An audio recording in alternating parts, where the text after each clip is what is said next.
Okay, I have 6 o'clock, folks. Happy Flag Day, everyone. And would you please pledge allegiance to our flag? I pledge allegiance to our flag of the United States of America and to the republic for which it stands, one nation, under God, indivisible, with liberty and justice for all.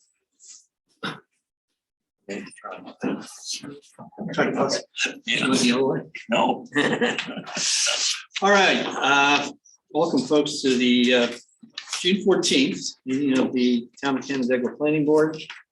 Let me introduce, most of you people know the folks here, but let me do it one more time. Kim Barker, our remote access facilitator, my far right, John Robatella, our secretary, Mark Tolbert, planning board member, Scott Neal, planning board member, Bob LaCourse, vice chairperson and planning board member. I'm Chuck Euler, chairman. John Avlanchak, town planner, Chris Nadler, yes, attorney, and Lance Brabant, representing MRB, our engineers. Okay, if we have an emergency, folks, just want to let you know, we have exits left and right. Please use them if something should occur that we have to leave the room.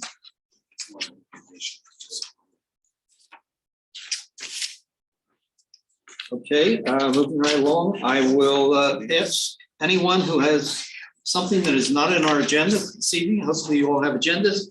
If you'd like to address the board with something not on the agenda, now's the time to do it under our privilege of the floor. Anyone? Okay, hearing none. We have not had a need to attest for any publishing of legal notices. We have 2 continued public hearings tonight, so they did not have to be re-advertised. And with that, I think we'll move on to our agenda. For the sake of the 2 applicants that are here, not related to Sunset Ridge, you can quickly take care of your applications to get you out of here, unless you want to stay. Enjoy the program. First one would be Venezia Associates representing Timberwind LLC, owner of property at 6170 Dugway Road, seeking a single stage subdivision for 2 lots, one being 18.306 acres, the other being 3.908 acres. And Anthony, Mr. DeMarco, who would like to speak? My name is Anthony Venezia. I represent Venezia Associates and Timberwind LLC. Real quick, that is not the updated plan. The updated plan, we got rid of the access on Dugway Road. Yep. So you've seen this There plan should be in more front of you recent before. The only change to the original subdivision was we removed the 30-foot access strip to Dugway, and we created a private driveway that went the length, the easterly side of that parcel to create lot frontage, and then we also created a 66 or a 60-foot right of way for future access if our parcel would be to be developed in the future. Five. 6 on. That one, try that one. This one here. Yep.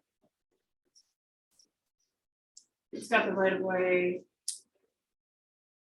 Yep, That's it, Yep. yeah. So what we did, you can see what we did is we took the 30-foot frontage that the lot 1 had, we removed that, and then we went to the other homeowners, the Kuzos property owners, and we developed a driveway agreement, which the town has copies of, to create a private driveway that runs that length. So now that our frontage would be pulled off of that private driveway instead of off the public way. And what's the date of that revision? Can you see that? 523. That's what you have in your resolution. Okay. Sure you have the right one. Okay, so I guess the hang up here was access to a road. And I think we were concerned that, well, the applicant had stated that the access to a road was through that private right of way, but it appeared that he didn't have at that time, at the initial review, he didn't have legal access or rights to that right of way for that particular lot. He had it for the lot above, but not for this. So essentially what you're creating is a isolated parcel with now, due to the agreement you have from the abutting property owners, rights to use that driveway. And I think under our definition, that qualifies as access to a road and now, Chris, you said that this thing would have to be formalized with an actual recorded easement between all parties involved. That's correct. And I talked to Paul Palucci from DeMarco. And you guys submitted a letter from all the neighbors saying we're good to go and we will sign it, we'll get a final easement. And so prior to signature on the plan, that'll have to be reviewed, approved, and then recorded. But I don't think that's gonna pose a problem. Sorry, you're good. And your intent is to use that property for hunting, Yes. Everwild. Everwild, yes. There's no purpose for it. There's no, Temporarily. there's no, yeah, building. Board members, any questions, concerns? I think we took care of the issue that we had, so. If not, I think the only other condition on the subdivision would be, as Chris requested, the easement. Okay, this is a seeker unlisted action. And someone want to make a motion regarding position on seeker. Do we bundle these or should we bundle? Okay, I usually don't do unlisted, but we can do it in this case since it's a fairly simple. Yep, we'll bundle. Go for it, Bob. All right, so I'll make a recommend to approve the seeker resolution, unlisted action in a single stage subdivision approval at 6170 Dugway Road, CPN 22-015. With six conditions. 6 feet in access. Right, the exception. I mean, yeah. Okay. Have a I'll second. Scott second. Further discussion? Okay, so for both the seeker and the single stage subdivision, all in favor? Aye. Aye. Opposed? Okay. Gentlemen. Sign, please.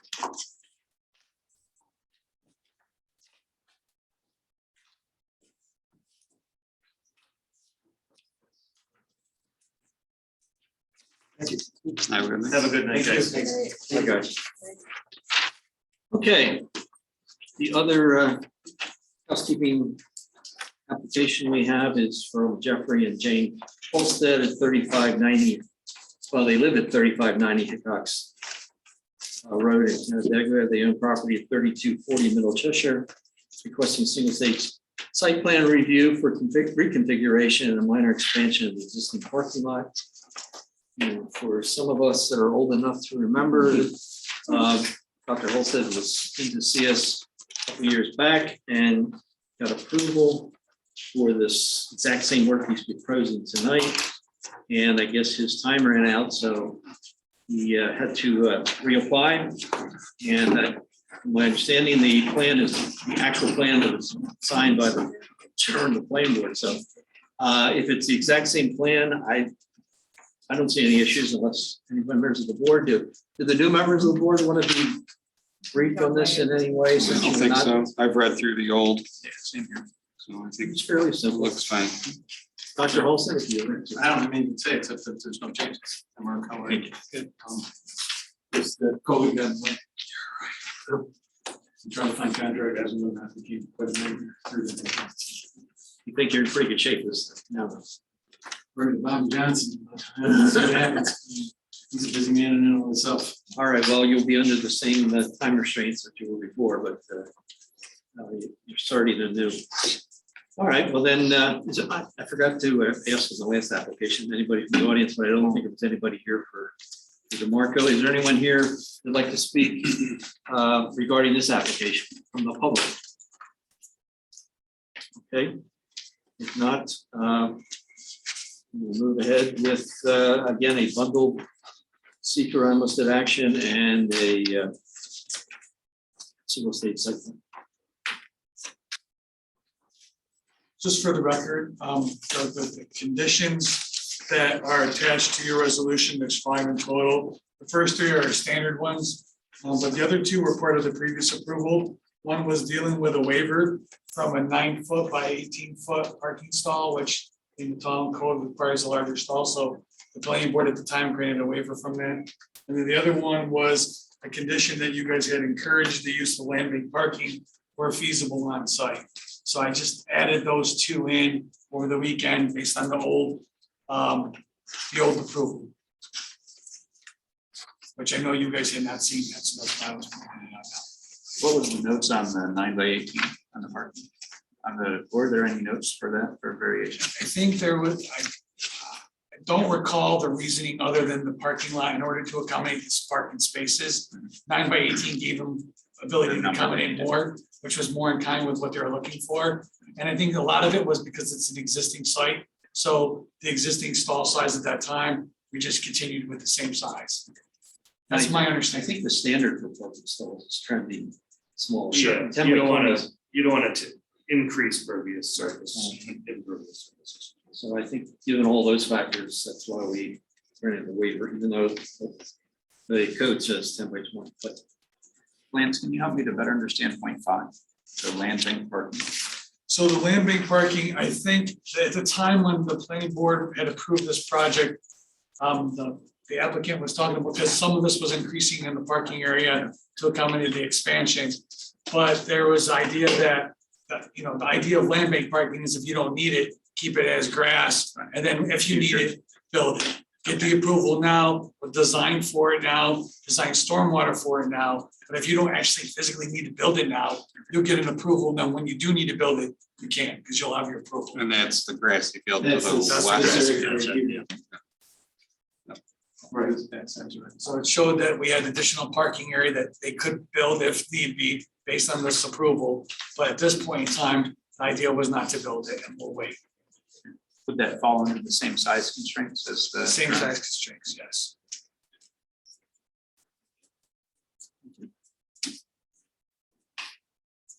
Yeah, it essentially reserve that area for future parking. If for any reason we would want to use that area for something other than parking, have to come back. Alrighty. So, anything else, Mark? No, I'm good, I think. Okay.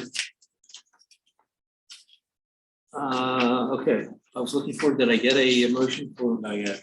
Seeker I'll and, move to bundle the seeker as, let's see. Not resolved, let's see, term non-significance on the proposed development, and that we approve with 5 conditions as listed. I'll second. The motion is second. We've got the right plan reference in the resolution. Yes. Okay. That's the one that was signed, I guess, on September 7th. All right, motion is second for discussion. If not, all in favor? Aye. Aye. Opposed? Okay. Congratulations.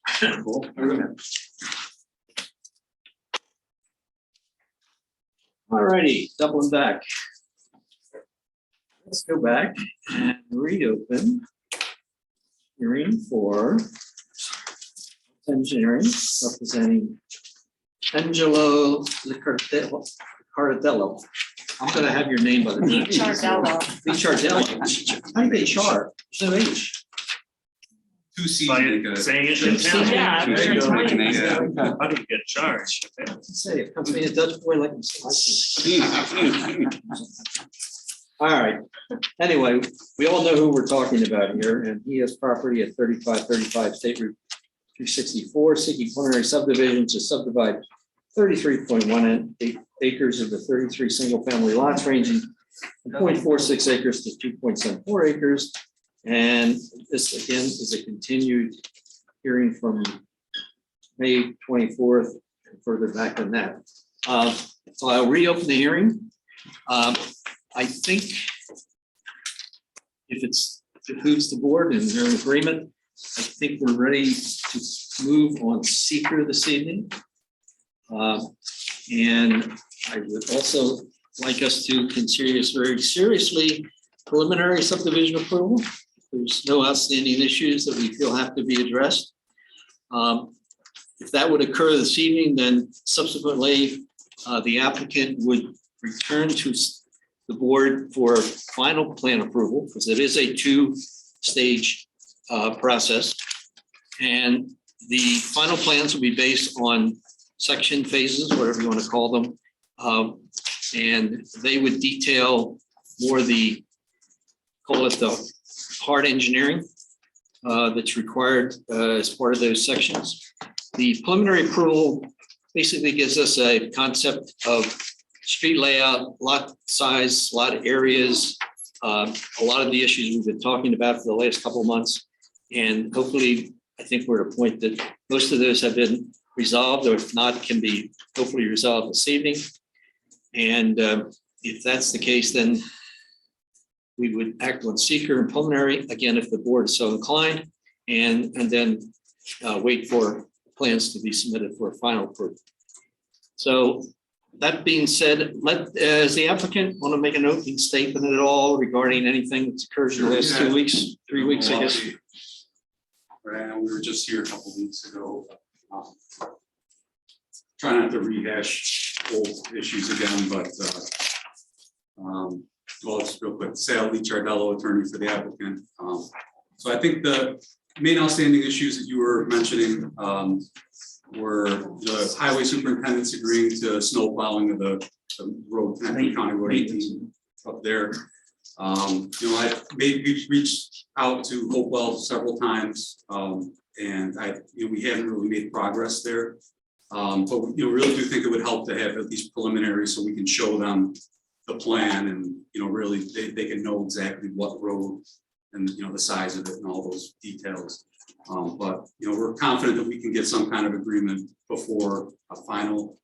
And like I said, the last meeting, if all else fails, backup plan. We're comfortable dedicating it to the HOA, having them accept maintenance. I talked with Lance about that. There might be other implications that would have to be addressed with making it private, but as a last resort, we're open to that, and we're confident that we can at least resolve the issue. And then another thing I want to talk about was the it was floated around about individual site plan approvals of the lots. Our main opposition to that is not so much, overlooking the heart of why you want it. I understand the concerns are obviously valid, but from our end, when we have to sell the lots, we need to be able to tell people what they're buying. And it's a tough sell to say to someone, here we have this lot, it's approved, this is the buildable area, this is the grading plan. And then when they ask us, well, can I build what's allowed by code? We need to be able to tell them yes. And with individual site plan review, I'm worried that it will reach beyond what the code dictates, and that would be in a situation where we have to tell someone that if you buy this lot, you probably can build what's allowed by code, but you need to run it by the planning board again to make sure. I think that opens the door for an arbitrary decision to be made. There needs to be some kind of formula that we can follow to tell someone exactly what they're buying. And that's why I spoke with Chris. I was kind of brainstorming an idea, a way that we can address that, and I came up with just enshrining the board's concerns into deed restrictions that would run with the land. So obviously I don't have all the answers, but I think this is a good jumping off point, that when we sell the lots, we can put restrictions in place that address, clear cutting of trees, regrading, especially in steep slope areas, the conservation easement areas, and also reflective materials. I just pulled that definition from the town code, but if we need to tailor it a little bit more to address the concerns, I think we can. And I don't know how much you guys looked into what we propose in these deed restrictions, but I really think we can attack the heart of the board's concerns and do it in a way where we can be upfront with people who are buying lots and say, listen, this is the rule. That, you know, yeah, if someone wants to place their house, you know, obviously they're gonna want to be able to try to get a view of the lake. You know, I understand also we want to preserve as many trees as we can. So that's why, you know, we try to come up with a solution where we're not gonna tell someone, oh, well, this is the buildable area that was approved, but you can't build it there because there's a tree in the way. If they take that down, there's some repercussion, you know, not just an arbitrary, like, oh, it's $100 fine if you remove a tree. It's, no, if you remove a hardwood tree, you have to replace it with a similar type quality of tree elsewhere on the lot. So there's some protection that, you know, an incentive against you removing an existing tree, but also recourse, and, you know, that if you do remove it, you got to replace it with a similar one. So we end up with, you know, we don't have less trees than we started with. At least, you know, it's reasonably practical, you know, if someone, you know, removes it for their house, you know, we have to, you know, be able to accommodate that, but also, you know, disincentivize needlessly removing trees. You know, and I know deed restrictions are normally enforceable by an HOA or other people living in a subdivision, but I think there's a way we can work it out to give the town a little bit of authority to step in and also, you know, enforce these deed restrictions. And, you know, Chris actually taught me something when I was talking with him, that when the site plan has conditions that are imposed, they can be enforced, you know, just as provisions of the town code. So if you guys wanted to, you know, also include these into site plan conditions, you'd have the authority to enforce it, you know, through enforcing the deed restrictions and also just by enforcing the site plan conditions. But that's just in candidate. Put it with town code. Exactly. Right, that someone violates a site condition. And then, you know, on top of that, you know, it seems excessive to have to come back 31 individual times.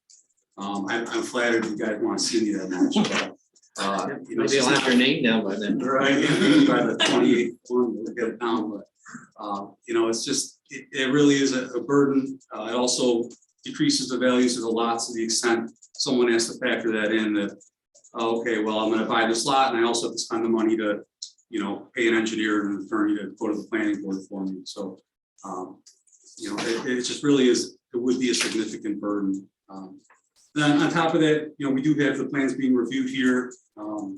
You know, to the extent like the grading plan and stormwater and all that, you know, everyone would obviously have to conform with when they go to build.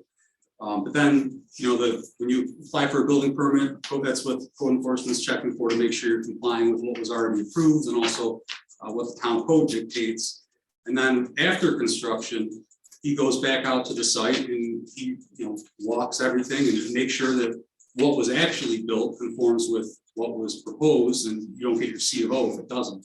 So, you know, there's already, you know, at least 3 layers of protection built in. And, you know, I just think that adding in that 4th layer of protection is, when you weigh it against the burden that it imposes to come back here again and again and again, it really is, it's redundant. But, you know, obviously we're open to hear what you guys have to say about this. I'm not expecting that you're going to read these deed restrictions and say that that's it, you solved it, you know, but I'm hopeful that this is like a really good jumping off point, that we can address all these concerns in a way that people who end up buying lots know exactly what they're getting. So I think that's about what I had to say. If you guys have any more technical questions, I pass those off to Brian. Okay, thank you. Yeah, I think if board members have any issues, lingering issues, I mean, I want to reiterate, we've heard from the public both orally and in writing, and I think the last meeting I went over a synopsis of what their concerns being, such as conflicts with the open space plan, protect scenic view shed, protect hardwoods, protect silver maple swamp, which we felt really was applicable in this case. Protect wetlands, run off the lake, algae growth, pesticides, traffic, protect wildlife habitat, concern about high density, being a high density development, clear cutting of trees, minimizing grading, protects the steep slopes, and so on. So I certainly, I've taken all these factors, all of these concerns into my considerations. I'm sure the other board members have also, and I think there's answers and resolutions to each one of them. I'm not gonna go sit here item by item, go through them, but unless there's something specifically that the board would like to discuss, or at this point, any other items that you feel are outstanding that would prevent us from moving forward with a preliminary, I stress preliminary subdivision approval. Okay, one, do you have an answer yet, Mark or Brendan, on the wetlands issue that you're working with the DEC? Well, the answer that I can give you is that what our proposed, or what our specialists come up with delineation and what is proposed falls under the national work permit that's the Army Corps has issued as a blanket for all work dealing with wetlands. Okay. in the state. So good.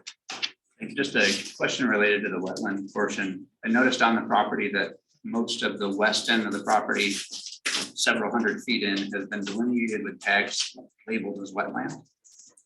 Has that been done by your group or by someone else? I'll move up here so it's.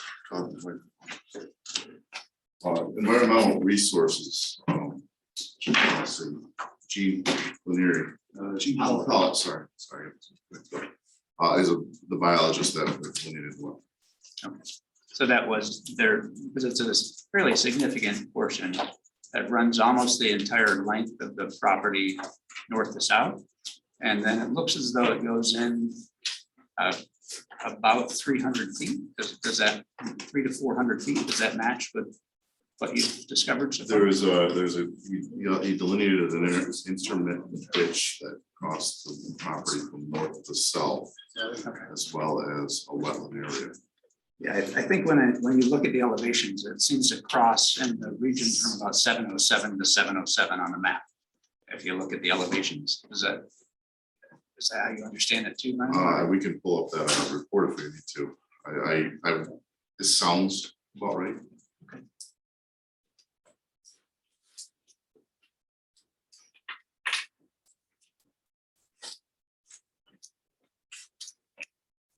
I guess my point for asking the question from the board is there's a significant portion, if you look at what has been labeled on the property recently, that does indicate wetland.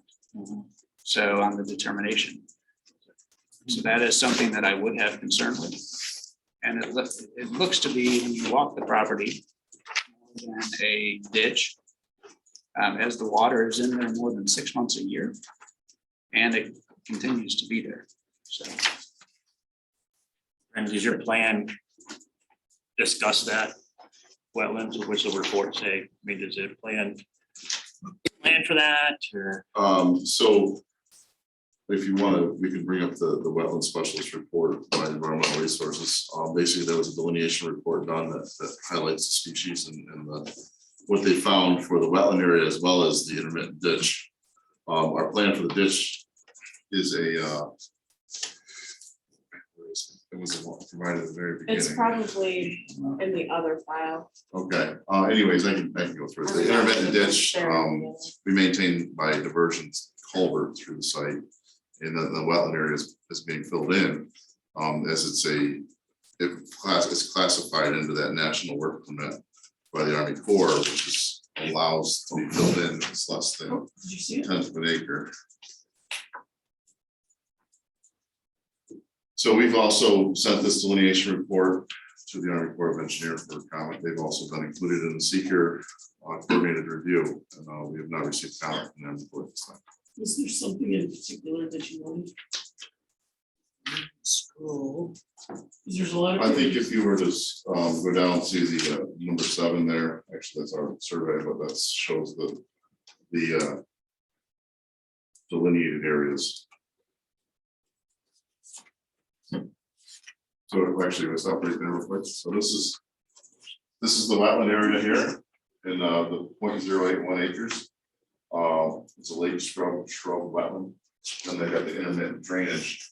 It's excavated intermittent drainage system, so it's a man-made drainage is the process, site, so you scroll down. Okay, this gives you the, if anyone cares to read it, this is what they talk about for the wetland. If you scroll down, that's what they talk about for the ditch here. Then there's a figure in here, that's on each. Figure some of this. Shows the location, keep going.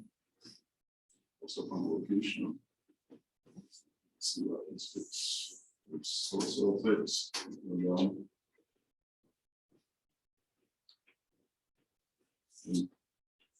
This is where the ditch here, where he has labeled. So it's hard to see from the drainage, but this is where it is, pictures. This is the flag ditch, and this is the flag button area A, as he calls it. So under the conclusions on page 10 of this report, basically the wetland professional basically says, based on a review of the existing data and field conditions, it was determined that one shrub or scrub wetland is present on the study area in an excavated intermittent drainage that crosses the western portion of the study area from north to south. The U.S. Army Corps of Engineers will make the final jurisdictional determination on the on-site water resources based on their site visit and review historical maps and area photographs. But in their professional opinion, the discharge of fill material into the jurisdictional wetland areas results in an acreage less than what's required or allowed, which is allowed under the nationwide permit. So based on their review, the disturbance that's proposed in the appropriate wetlands as delineated by this party, it's determined that the nationwide permit, which is a permit that's already out there, we just fill it in prior to pre-construction, it covers them. Now, the applicant did forward it on to Army Corps since probably of October of last year. We did re-coordinate with them with all this new information, the new plans as part of secret back when we started it, which was, I don't remember when we started secret. I think it was April, but I have a resolution to type this out exactly. March. Or get back to the original. On March 8th, 2022, we declared our intent. And we have not received, town has not received any responses from Army Corps. We did receive responses from New York State DEC, and they mentioned the same thing, that they're not guided, they're not covered under New York State DEC protocol, but they are for Army Corps, encouraged us to coordinate with Army Corps, which we have, and this is where we are. So fair to say they discovered a wetland, but you're good because of the national. Yeah, so I mean, I guess it's to provide some comfort for the planning board. And what we've done in other situations like this is that there would be a condition on the resolution for approval of either the seeker or just the site plan, that we have final jurisdiction determination by the Army Corps of Engineer and or response to the pre-construction notification. So I can't speak for you guys, but it's typical that we would submit a report in and we would wait. Here's what would happen if the board were to move forward tonight, if that was your decision and you felt confident, comfortable with this information provided. Ultimately, what we would say is that we would want that report in the final jurisdiction or prior to a final phase 1 site plan approval or subdivision approval being granted by this board, so that we can confirm the findings are in fact no issue. If the jurisdictional report comes back and says, hey, these are federal wetlands that are of importance and we disagree with the report and you have to provide mitigation, the plan that's before you ultimately will have to be revised, resubmitted, and we'll have to figure it out whether or not at that point in time it's substantial enough to warrant a redo of the seeker or leave it as is. Is there a deadline for the Army Corps? Could be.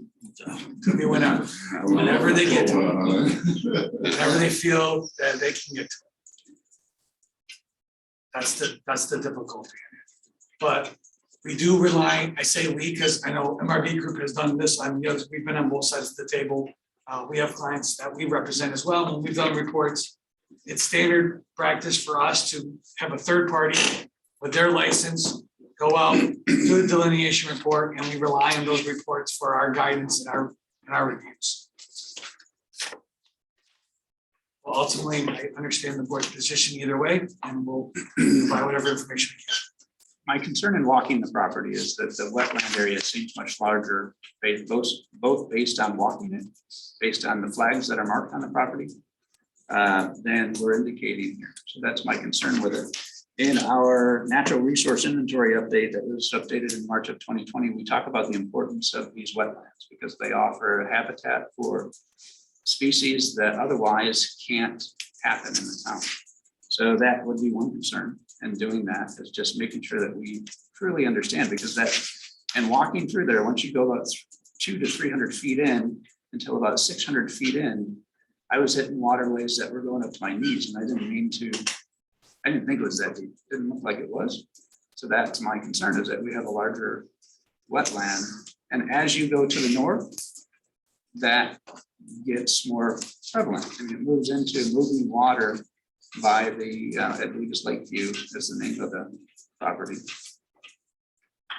And just in adding to there was some clarification that came with the concern related to the elm swamp. It wasn't that there was an elm swamp on the property, but that the water that came off the property fed into the one north of there. So that was a comment that came to me. And it does look as though that would do that if you follow the creek. So I do have a wetland concern there. I think there's waterway exposure. And then in Shauna, in your report, you mentioned no evidence of elm. She's She's not down. She's grabbing the code and zoning law. what's your concern, Mike? In her report, or ZDL? Yeah, in her opinion on that, she indicated that there was no indication of, let me find it here. I'm sorry, silver maple. There's no indication of silver maple. So while in her report it said silver maple, I don't think there's a silver maple swamp there, but there is silver maple on the property, which I don't know if that leads to a silver maple swamp, again, at the north portion of the property. So I'm looking at that. I mean, all of that ties together as one piece, tying the wetland to that piece of the forestation, I guess. Mark, can you say that again? I'm sorry, Lance and I were Yeah, no problem. taking a look at the wetland report. Yep, so separate from the wetland, in Shauna's opinion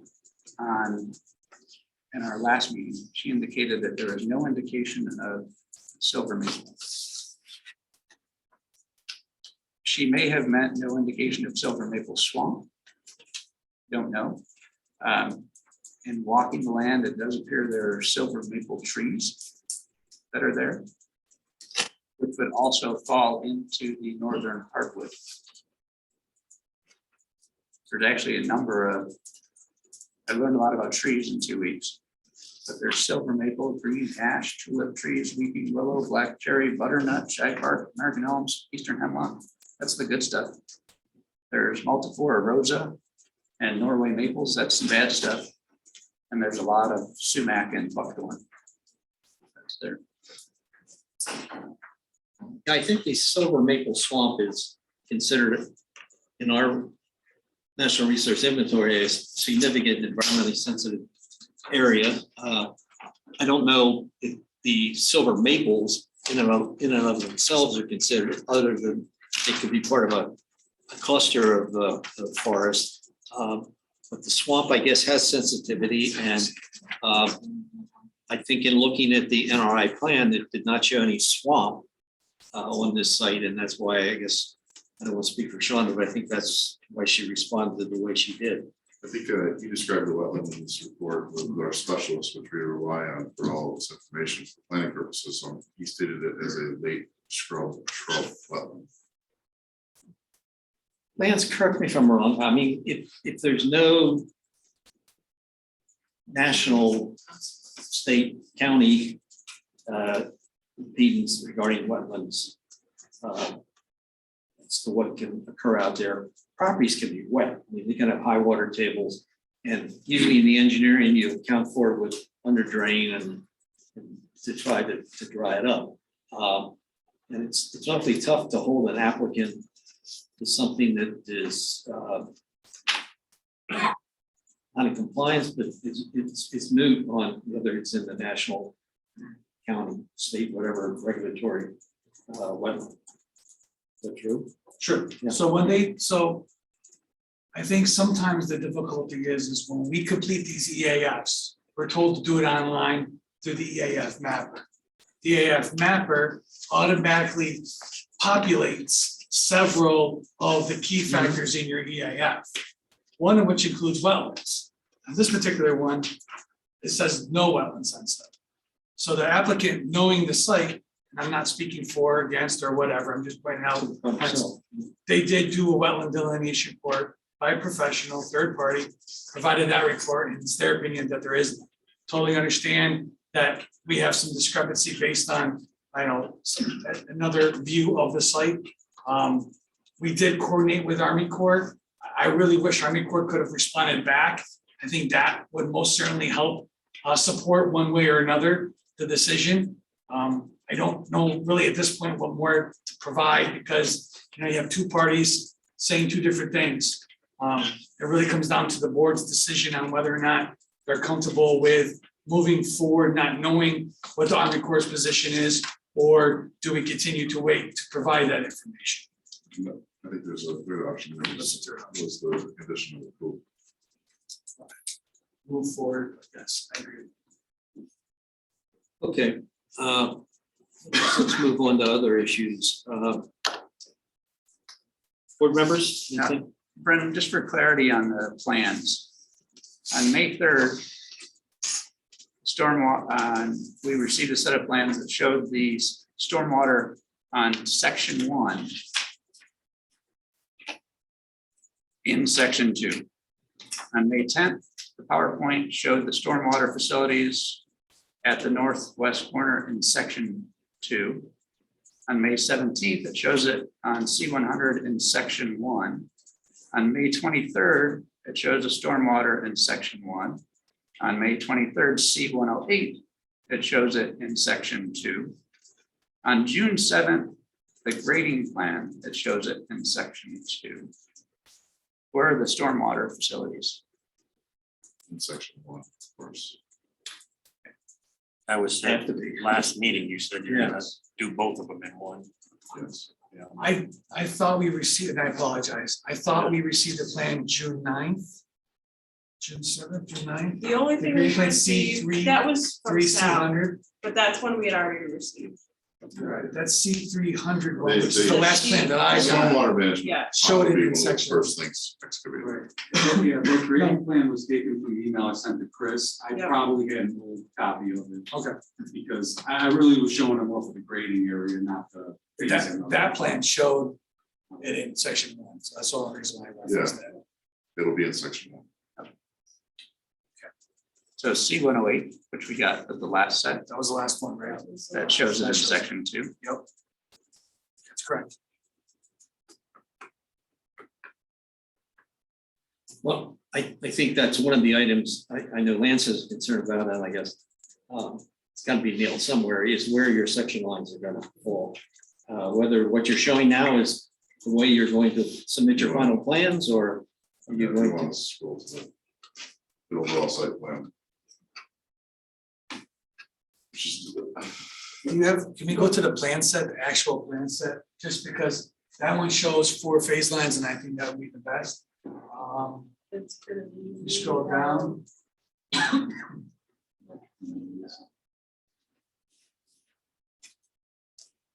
Keep going.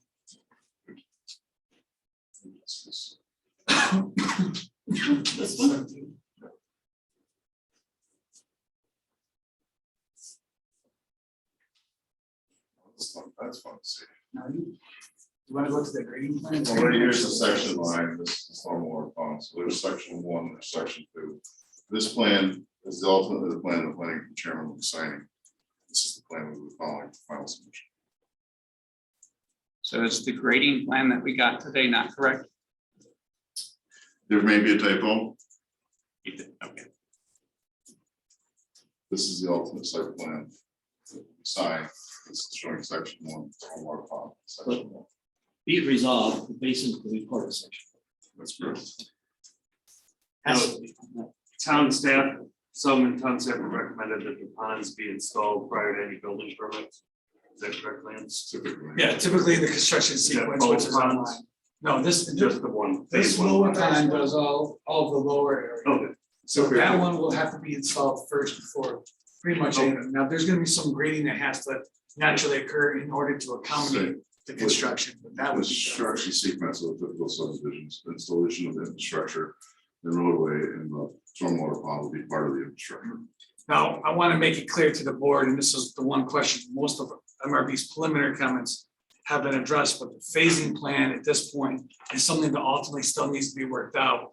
The phasing plan that I looked at, you know, the phasing lines may actually represent the number of lots that you want to do, but the grading associated with that phasing is going to go outside of that section in order to accommodate that first phase. So what we would like to see is the phase lines be updated on an updated preliminary plan, whether it be as a condition of approval or so on. But those phase lines should be more accurately reflective of the grading that's gonna need to be done so that we know ultimately how much is needed in phase one versus phase two and so on. So Because you have utilities that are gonna extend beyond. you're looking for limits of disturbance for each phase. I think so. I think you can still say phase one, but then that boundary, in my opinion, should either exactly have a boundary of the limits of disturbance and all the associated improvements that are gonna be developed in that first phase, roadway, utilities, or you just change your phase line to accommodate, but that you're right. You're probably gonna keep the phase line exactly as it is, but show the limits being Right, the different. section lines delineates the lots that they're Right, trying 'cause to you- develop exactly. to sell, right? So we want final approval to sell those lots. The tax roll starts ticking on those final lots. Starts paying tax on them as individuals. And the reason you decided to go with two sections down below, rather than just doing one section, You're gonna build like 10 Financial? houses a year. I mean, if you did 20 lots, final approval, that's each lot's $20,000 tax, there's a tax bill associated with each one. So yeah, if you do it in sections, okay, I'm just saying, you build one, you have it occupied, you move into two, you start, You do. moving dirt. Now you've got construction equipment going by the homes that are occupied. It seemed a lot cleaner to do it all at once, but it's. so you only build 10 houses a year, I mean, don't get me wrong, he may say, I've got a good year, I've got a good realtor, I want 20, we could come in for final approval on section 1 yeah, and 2. they can build 1 and 2 simultaneously, but this way they don't have. And to Lance's point, we can also request a permit for final approval on section 1, and possibly a site development permit on section 2, which would include the infrastructure within the right of way. And that would help you with your limits of disturbance. But to be clear, just to make sure everyone understands too, you have 4 sections, so that's 4 individual final Yes. subdivision plans that you That will ultimately. ultimately come back to this board. Do the 4 sections align with the planned 4 phases? Today. Yes, Yeah, So phase 1 would also be section 1. Yeah, I think we would, the No. town's terminology is a phase. We have a phase subdivision, that's what the town calls it. They've identified it by section, which is really the same thing. no, so, no, because we may not go consecutive. Right. Say that again? sections. We may not consecutively go section 1, 2, 3, because we could start on the Hopewell side and build 4. Right, so that we're building it out, we're doing it in sections that we would go. for final Understandable, but approval. you essentially, section 1's gonna get a final approval, section 2 is gonna get a final approval. Correct, Section 3, and the way the terminology the town has identified subdivisions is, we call it phased. right. So I'm interpreting section being phased Right, regardless. right, of your- exactly, you're right, we're on the same. But not the order necessarily. Not necessarily Let's, order. yeah, let's call it sections. That's why we Phasing switched is it. right. Yeah. I remember we did have this conversation and we said that, section 3 might happen before 2, or that's what we call it, sections. You might do section 4, and run off Hopewell first. Right, And I understood that that was part of the reason that we wanted the entire stormwater facility put in before anything started. Well, if he comes in with section 4, the one off Hopewell, he's got to build the basin up top. That's part of section 4. we had to do that under the stormwater permit anyways. Yeah. The state DEC stormwater permit, this post-construction devices have to be in place. Okay. So let's just play this out since it's being discussed. If they came in with one of the upper sections as the first section phase that comes before you for final, then what Mark mentioned is probably more accurate with the fact that both facilities would have to be constructed in order to accommodate that section, because one discharges ultimately down to the other, basically. No, it's separate. They're separate, Independent but discharges. but that would be ultimately what I think we would likely see under that scenario. It's independent discharges, but goes to the same place. Yes. The discharge point's the same. So wait, do we need the phase one pond if they start with phase four? Section one. Section one Section four. pond to build section four. No, They're Lance independent. just said yes, but I'm saying that as part of that final review, that would have to be evaluated, whether or not that would be needed or not. Oh, okay. Whether it makes, That I makes mean, it's, whether it makes sense to do it that way or not, everything that we've received says they're going this way, which we know would change, but at least one would be built first. So the mindset has been that pond would be constructed. and I also think this is the reason why we have a final approval Right, process. 100%. Right, if we're going in Oh, for yeah. section 4 final approval, you're saying, we can't give you approval on that, Right, because you don't have stormwater pond. though. yeah. Right, good point. And as long as your section is uphill and downhill can independently functions from stormwater They management. do. Okay. Then I don't see where one is codependent on the other. Yeah. But and Lance will get an opportunity to confirm that. But yeah, we need to verify Fine. based on what we've received, correct?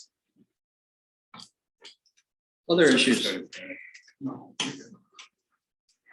In taking a look at the lot sizes. So I brought this up before, but I think it needs further discussion related to the lower portion. So on the upper portion, we've gone with 1 acre minimums because of potential needs to protect that in the area under which that falls. In looking at, I mentioned last time, I'd love to get some numbers, and Chuck, we talked a little bit about this, in looking, if you shoot, and I've got some data that I'm happy to share. Sean, I don't know if you had a chance, did you get a chance to upload that? Yeah, we got it. Basically, I took the topo that I had, one of the engineers I work with, to have a unbiased opinion, shoot elevations from the lake views, both at the shore and the center of the lake. If we can pull that up, I don't know where. it is. Which email was that? Which? Did you Not that one. Okay. We want to talk about that. Not that one. Is that one? Yep, Well, go back to I that one. thought you Yep. had- Yep. All right, so this is the site. And I just asked them to pull, what I believe it's 1 and 19, lots 1 and 19. So that's the site. If you scroll down, and this is using the same method that Labella used when they did our work related to the views. The first slide that you see shows a 25-foot view of lots, I think it's 1 and 18, I think we read it. It's actually scroll back up. A lot 1 and 19. 1 and 19, so it's the two by the road. And when you look at those, so you've got 1 and 19 here that are pulling off up towards the front. When we scroll down to that and look at the view from the lake, if we can go to the next drawing. This is where the line of sight goes through a 25-foot house. This is essentially the first floor elevation on both of those lots. So that's lot 1 on top, lot 19 on the bottom. If you go to the next one, this takes it out to the middle of the lake, center line of the lake. And we start to get so far that you'll see more and more lots.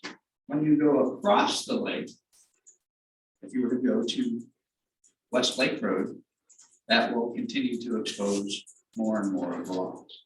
If you scroll down. Oh, is that, all right, so let's go to the other email that should be a PDF. Not that one, that's for fun later. When you look at this, so this is trying to use the tools that all of us have available to us. Because we could always ask Lance to shoot what we just did in theory. Doesn't take them that long, no. This is Google Maps, just with their self-driving car.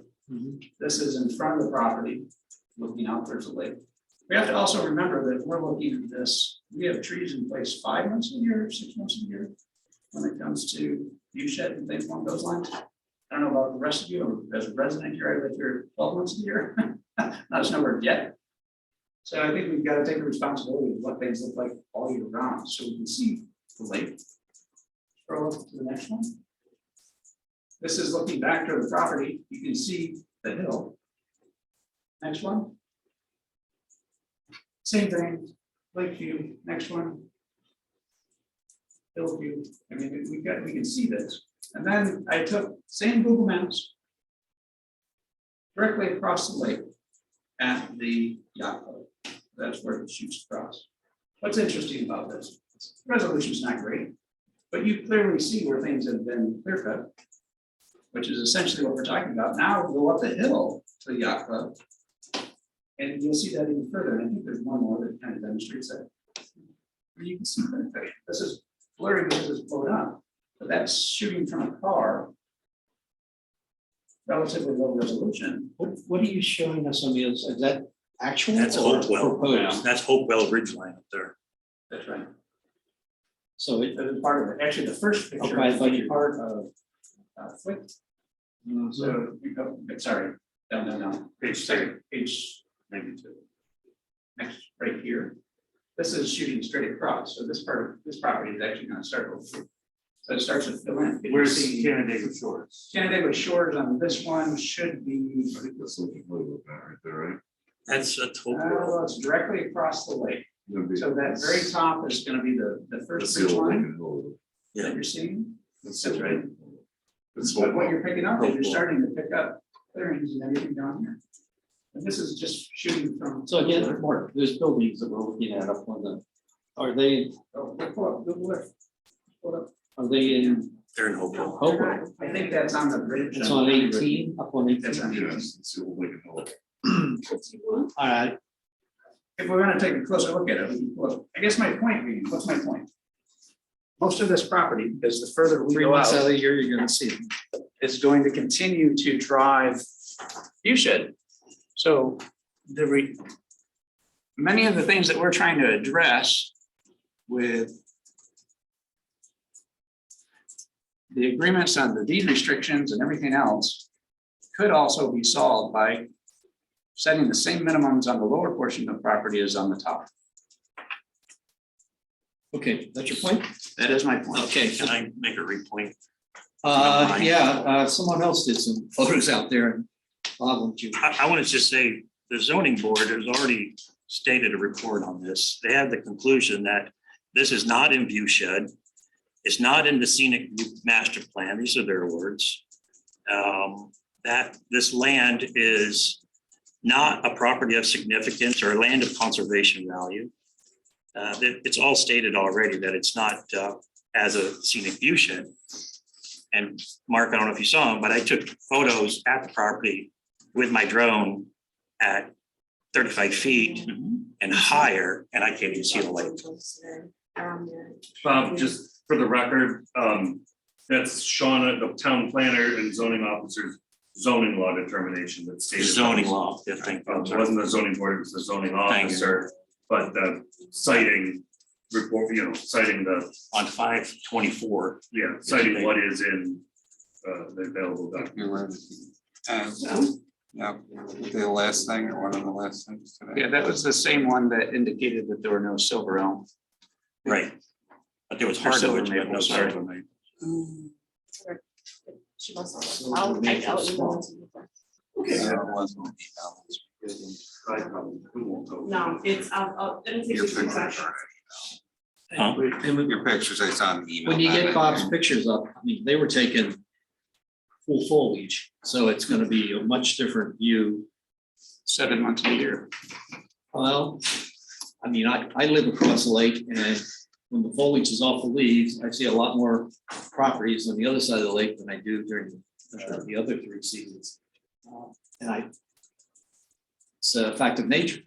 Not too much you're gonna do about it. I mean, you can't be a total buffer 12 months a year.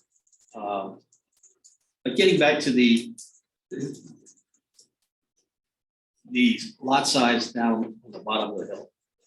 I mean, I agree with Bob. I said, I don't think it's in the scenic view shed.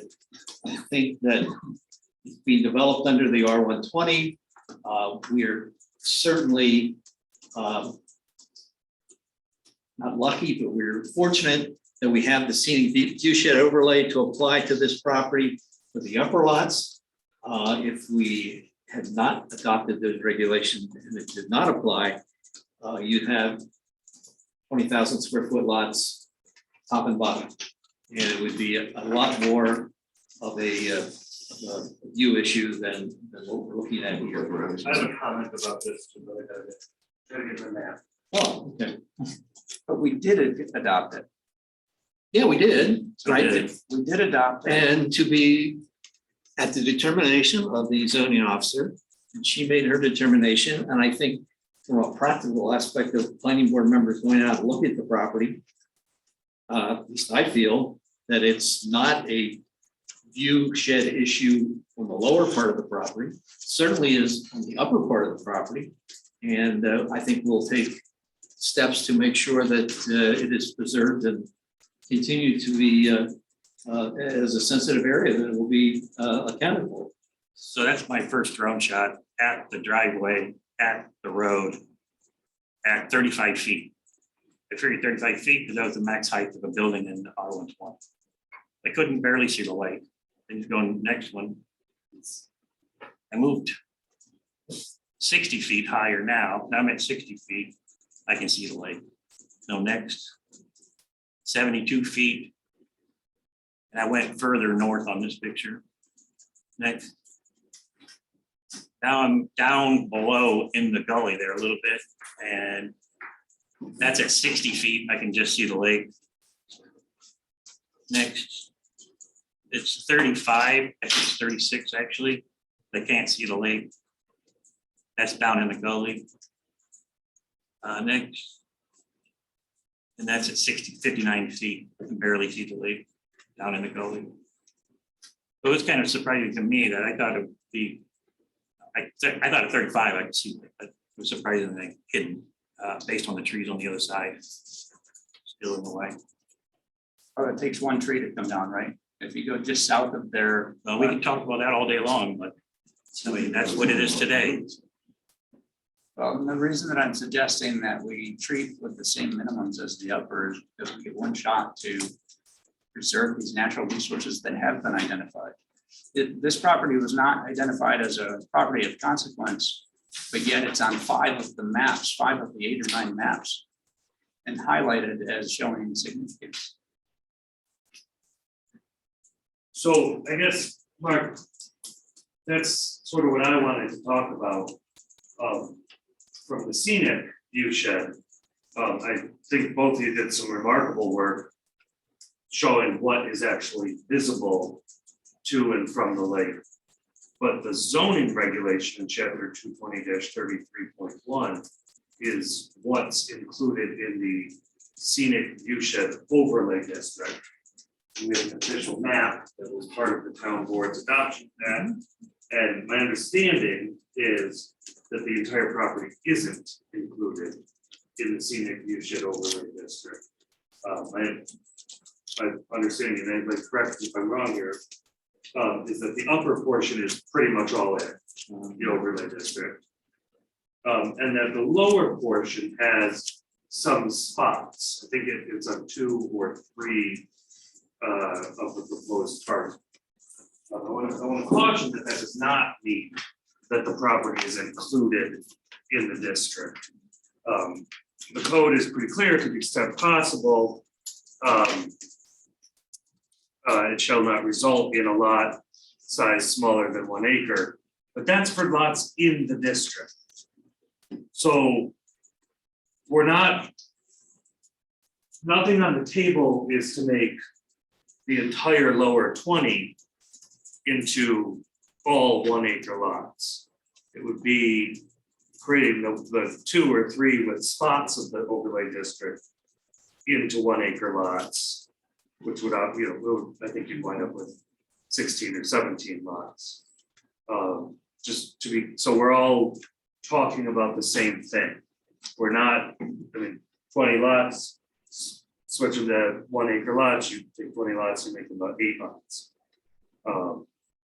but you don't have 20 lots in a scenic viewshed overlay district. You have a couple spots of 2 or 3 lots in a scenic viewshed overlay district.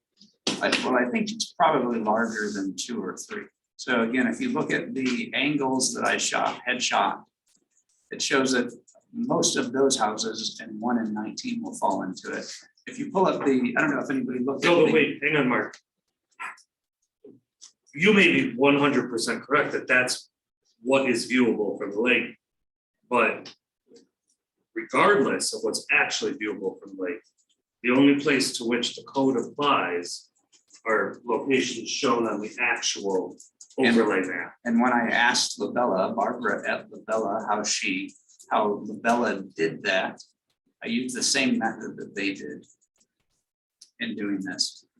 So it's shooting, comparing topos, and they said that there's some interpretation that's necessary for boards like ours to make final determination, and they did that to give us flexibility. That was Barbara's response to that. So when you shoot that, and then if you also go to the comparison of the grading plan that we just received, that's the third email, Kim. Sorry, that's presentation later.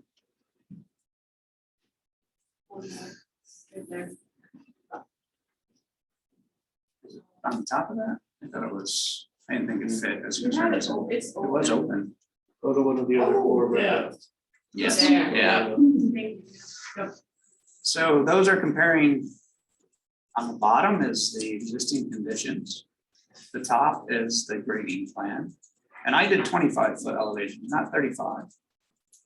When you start shooting those, now you start seeing the elevations that it comes in.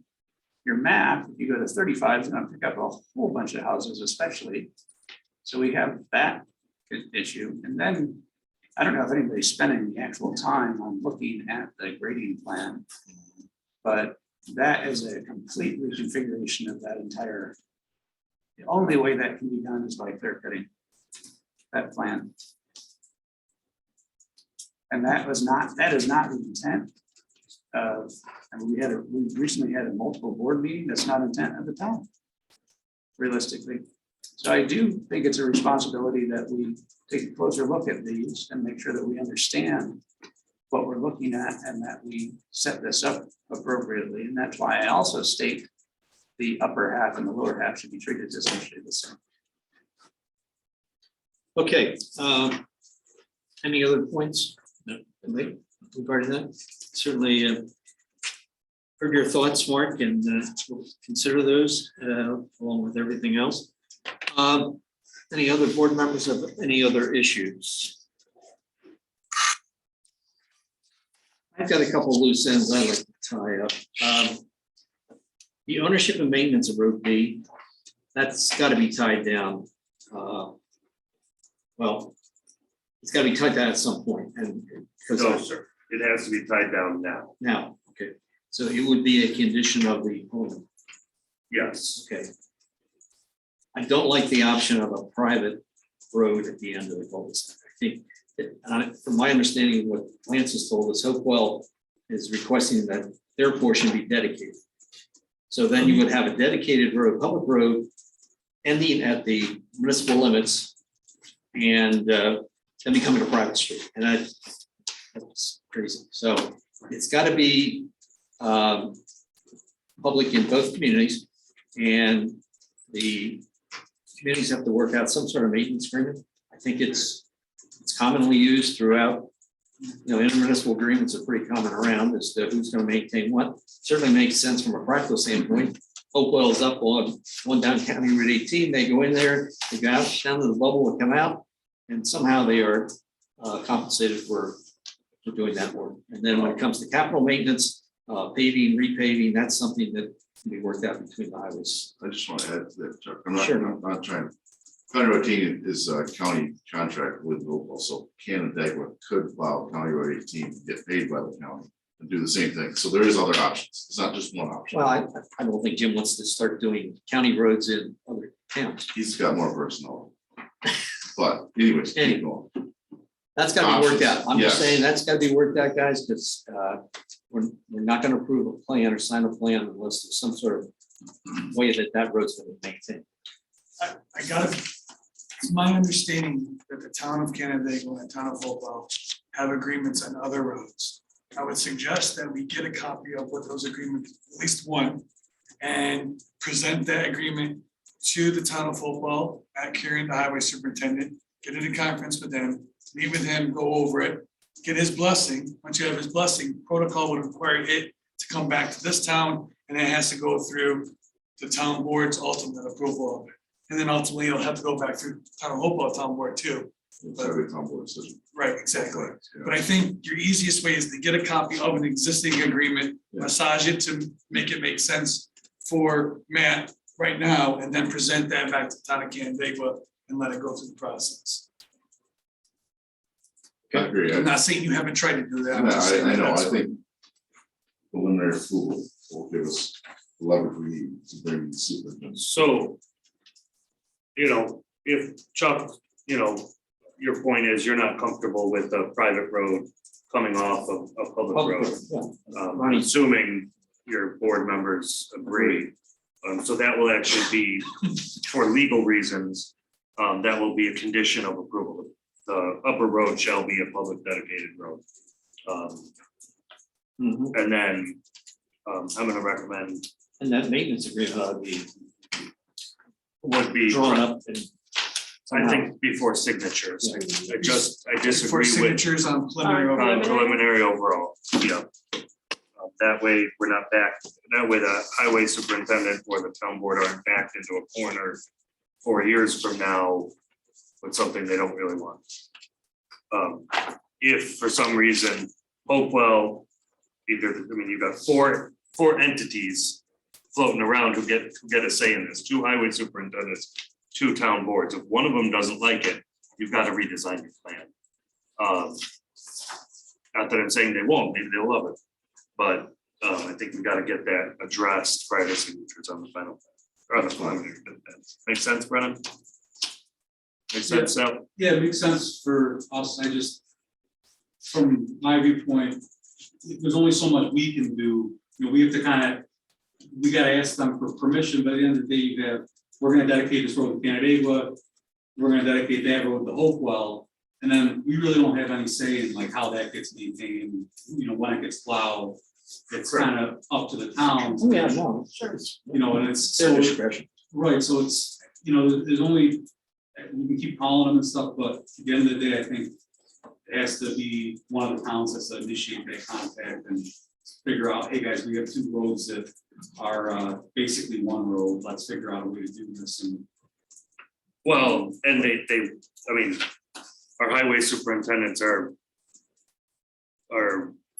very professional and top of their profession. And they would do that if they got stuck with 2 roads. But you're proposing 2 roads, and before you get signatures on the plan, you're going to have to coordinate it. And you'll be able to, you're gonna have to, if they don't return your calls, then camp out at their office, but it's not gonna be a town-driven function because, this is, And you're not creating a new mechanism. Something that. yeah, I don't think it's gonna be as. We're amending an I'll existing agreement. be happy to give you some It's just guidance. a matter of the, 2 folks getting together and really realizing the urgency. The holder enforcer of the conservation easement on the steep slopes. I think you're proposing that the conservation easement be delineated. I think we're going to require monuments, correct, Lance, Yes. to delineate the easement, and it will be enforced by the HOA. And I'm gonna recommend enforced by the HOA and a secondary enforcement mechanism by the town. Similar to the. Yeah. is there a reason we don't separate those into their own parcel? We do that with conservation subdivisions most of the time. It's not required except Actually, for this conservation. board recommended against it last time. Yeah, it's really project dependent. My personal preference for enforcement is on lots with $1 million homes on them. Because you can sue a homeowner get a judgment and foreclose on their house. Who's gonna enforce it? Is the town gonna sue the homeowner? Town could, or in this case, the HOA could, or town could. My concern with HOAs is 40 years from now, when everyone says, hey, we'll all have better views of the lake if we just, you guys all want to chip in, get a bulldozer and just knock this all down. Right. And then they're not enforcing it and the town says, wait, all those trees on that HOA land, you know, we're gonna sue the HOA, and the HOA says, yeah, we didn't really want to do anything anyway. And an HOA doesn't actually have much of value. Yeah, sure, take the stormwater ponds, that means you gotta maintain it. So putting it on a homeowner, this is Chris Nadler's personal opinion on it, based on 15 years of experience enforcing these. Put it on $1 million lot, that's the best way to get it. But you can also, I mean, going the other way, couldn't you also sue everyone? I mean, go for the deepest pockets, No. go after all of them. You can sue the HOA, but you can't sue, you know, Couldn't you effectively lien all of them at that point? you cannot. So anecdotal feedback that I have is that deed restrictions are almost impossible to enforce. That's incorrect. Okay, because Ontario County states that they don't. This would normally go to a county level, wouldn't it? Absolutely not. We Would would it have stay it at the town enforceable level? by the town. Okay. Your first line, you know, with the complaint, code enforcement officer goes out, snaps some pictures, looks at the plan, what's required, and then would consult with the town attorney and town board and town manager. You may wind up in this court, essentially a civil violation, or you could wind up, the town could file a lawsuit in Supreme Court. Is that unique to the town of Canandaigua? No, it's not, absolutely not. I don't think a ton of towns do it. We developed a process decades ago, a decade ago, by which we, you know, we say, look, we got violations of this stuff.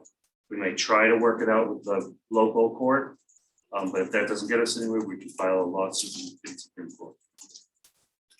This town board has authorized that in the past.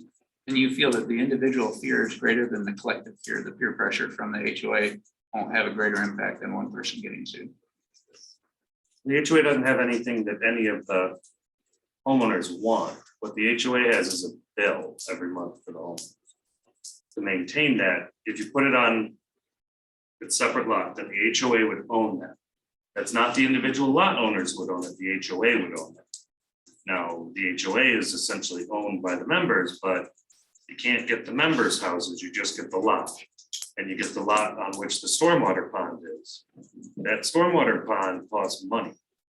So if the HOA says, this, none of us want to pay for this anymore. Town doesn't foreclose it. Okay, we're getting into the weeds here, guys. I'm gonna take the advice of our attorney. If our attorney says it can be enforced by the HOA with the backup of the town powers, leave it at that. The site approval for the site plan approval for the lots. My opinion, I don't know how the rest of the board feels. At the very least, I think we will want site plan approval for the lots up top. Because it is a sensitive area. It's an area that's we've delineated a sensitive in terms of the scenic view shed overlay. There are concerns, issues that we probably want to look at regarding the roof color, the structure, the architecture of the home, ensuring any trees of 6-inch caliber or greater have been located on the site plan. They are being protected. And I just think we along with that, along with the deed restrictions you're referring to, it's sort of a belts and suspenders way of ensuring that we get what we want up there. And I don't know how the rest of the board feels about that. So you want deed restrictions Deed restrictions, and planning board approval for And each planning- on the upper. single for the upper lots. So if we agree to that, what do we want to do regarding down below?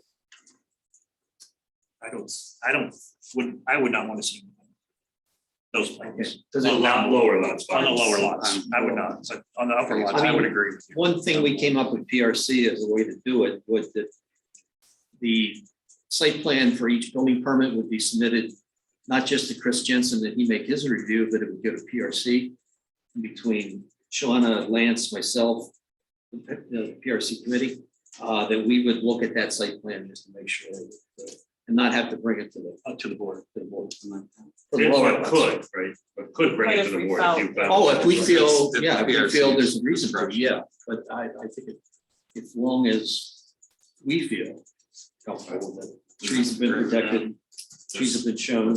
In other words, a quick Yes. improvement. Yeah. I mean, as long as there's some, like, are we gonna still be able to tell people that they can build something that's allowed by code? Or would this review possibly be able to enforce restrictions that go beyond, above and beyond what the code dictates? The only thing that this board can require is what is allowed by code. Keep in mind that the scenic view shed overlay district, Ridgeline, steep ridgeline. slope regulation, the ridgeline guidelines, the shoreline guidelines are a part of the code. And so that is why site plan approval, individual site plan approval may be relevant is because those, the ridgeline, the shoreline, the view shed regulations go beyond ministerial, go beyond purely objective standards, which can be administered and determined by a code enforcement officer. Is that Yeah, an so, accurate statement, accurate way of saying it? Yeah, thank you for the clarification, and I think that's. It just dawned on me that Because, to yeah, say it but that but way. at least this way we can point to these lot owners and say, hey, you gotta apply the code, and also here, read these documents, your engineer's gonna have to comply with these, but at least there's a framework that. Well, and their architects and their engineers will read those. Whether they're site plan approval or not, would read them. Because that's the kind of architects and engineers. Yes, that it's they just, hire. it's one step beyond just submitting it to Chris Jensen on the site plan. It's just, it's gotta do that. No, And I don't- like that. I don't think it'll cause you any. no, I mean, a lot of times what we're looking for, what is a change in elevation, such a substantial change that causes the approval that was previously done to be altered? Is it flip-flopping the house in a way where grading now requires a much larger limits of disturbance for that lot beyond the clearing that was shown on the final plan? So it's those type of changes. It's the 6-inch tree caliber that you're going to show on the final plan on that lot. Are we eliminating 27 of them that really don't need to be eliminated just because you want to have a much larger lot? Those are the things that I think ultimately would be reflected on that individual lot plan that you're going to supply as part of your building permit. And the question is, as part of the review is that a change from what we saw, or is it still in kind with what the approval showed? Thank you for the clarification. Appreciate your offering the deed restrictions. I think that will be, the only thing that threw me off there is you have two different names of the developments. The upper developments, Sunset Ridge Estates, the lower is Lakewood Custom Homes.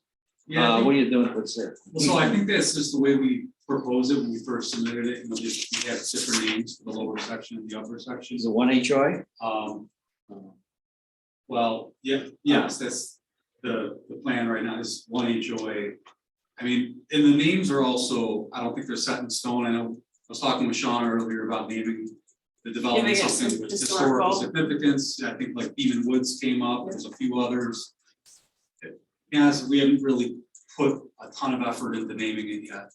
We do have another Lakewood, we have Lakewood Oh, Meadows Road. that's right. So And Lakewood Lake- Estates. And Lakewood Estates, So we're gonna Lakewood stay probably away scrap from that, them. yeah. I mean, completely. You've also got, so I'm gonna recommend that the deed restrictions be submitted for my review and approval prior to signatures.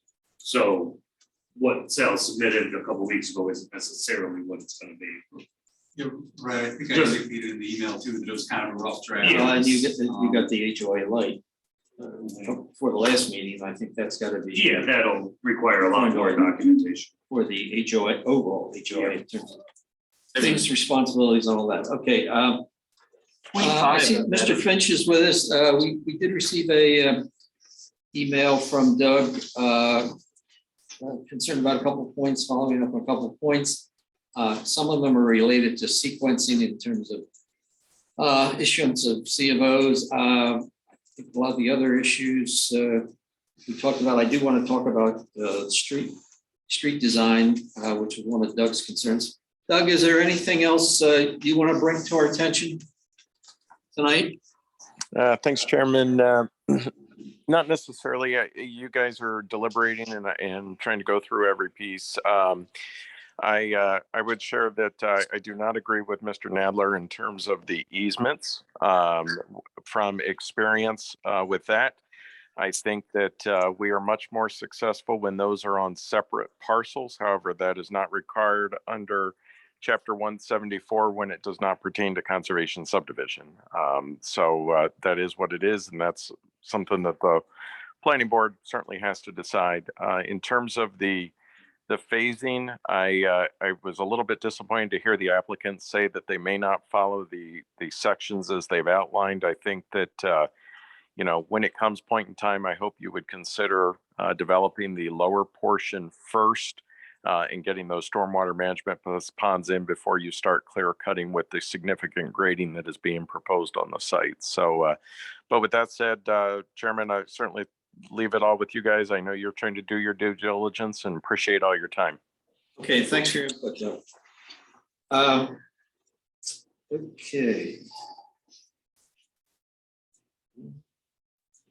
I guess the private road, the two private roads we have up on top and down below, I guess you're gonna have to see those easement documents. I'm gonna recommend a condition of all necessary easements shall be submitted for review and approval prior to the signature on the preliminary overall plan. So that Lance and Shauna can go through and make a list of them, and then I can review the language.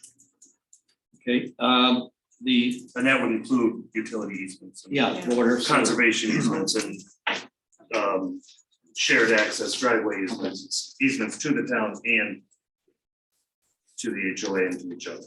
The applicant has been willing to donate an easement for the gateway sign. I think that is located on the subdivision plot up in the northern corner, and I assume that meets the gateway committee's location. That's probably the best place for I the think sign. I think that's the best spot. Okay. Again, that has been shown on the plan, and that the easement has been acquired. There's, speaking of that frontage, there's a sidewalk easement that's been included in the plan. We've talked about this before, folks, but any reason for pedestrian access to and from the two sections, the lower section and the upper section? You said, I think you were not that crazy about it. I was not. Okay. I don't think so either. How about you folks? What would be the purpose of that? So people from the lower section could get to the upper section and vice versa. But it was how we do that, on the steep slope. Right. So, and it was thought that since they were putting we knew we couldn't do it on the water easement or sewer easement, but possibly with the water easement, the trail, some sort of trail could be put over top the water line. Could we leave it up to the homeowners to decide in the association? Well, I think we were talking about a town easement or something, just a loosey-goosey wording that would include the water line and any other use that the town felt appropriate. You're not opposed to it, I'm just not sure. So you- Strong feeling. It's not necessarily a legal issue, but I would recommend it because these people are going to be forcibly joined in as members of the homeowners association together. And it just doesn't make any sense to have those be two. If there's no connection, then there's no connection. It's better And to for have- no other reason, when you're hand delivering notices, you can send your kid down the path. But it just doesn't make any sense to have one HOA with no connection. The only thing I don't like about it is someone's gonna walk through my backyard and then somebody else's backyard. And then today, everything is done electronically, so not a lot of paper. I don't like it either, so I would recommend it, but it's not gonna hurt my feelings. There are 4 lots, two down below, 2 above. I think the water easement is. Maybe it's just a word. It's right there. There's a lot of things that we're also supposed to be doing to protect the steep slopes in general, ongoing as well. So I think that potentially goes against that as well. So that, I'm I sorry, is that would for or not- against? I would not suggest connecting the two. I think you've got two very different properties. I mean, in the lower half, we're talking complete streets. On the upper half, nobody wants anything to do with that. I mean, we're creating two distinct communities. Just for the record, that subdivision plat does not show an access easement for the top bottom at this time. Oh, I know that, I'm just discussing whether we want to include. it. You have a water easement, you have sewers. Right. We're not talking 30, we're talking combination. If you want my input, I would prefer not to have any connection. Excuse me, you're, If you want my input, I would say no connection.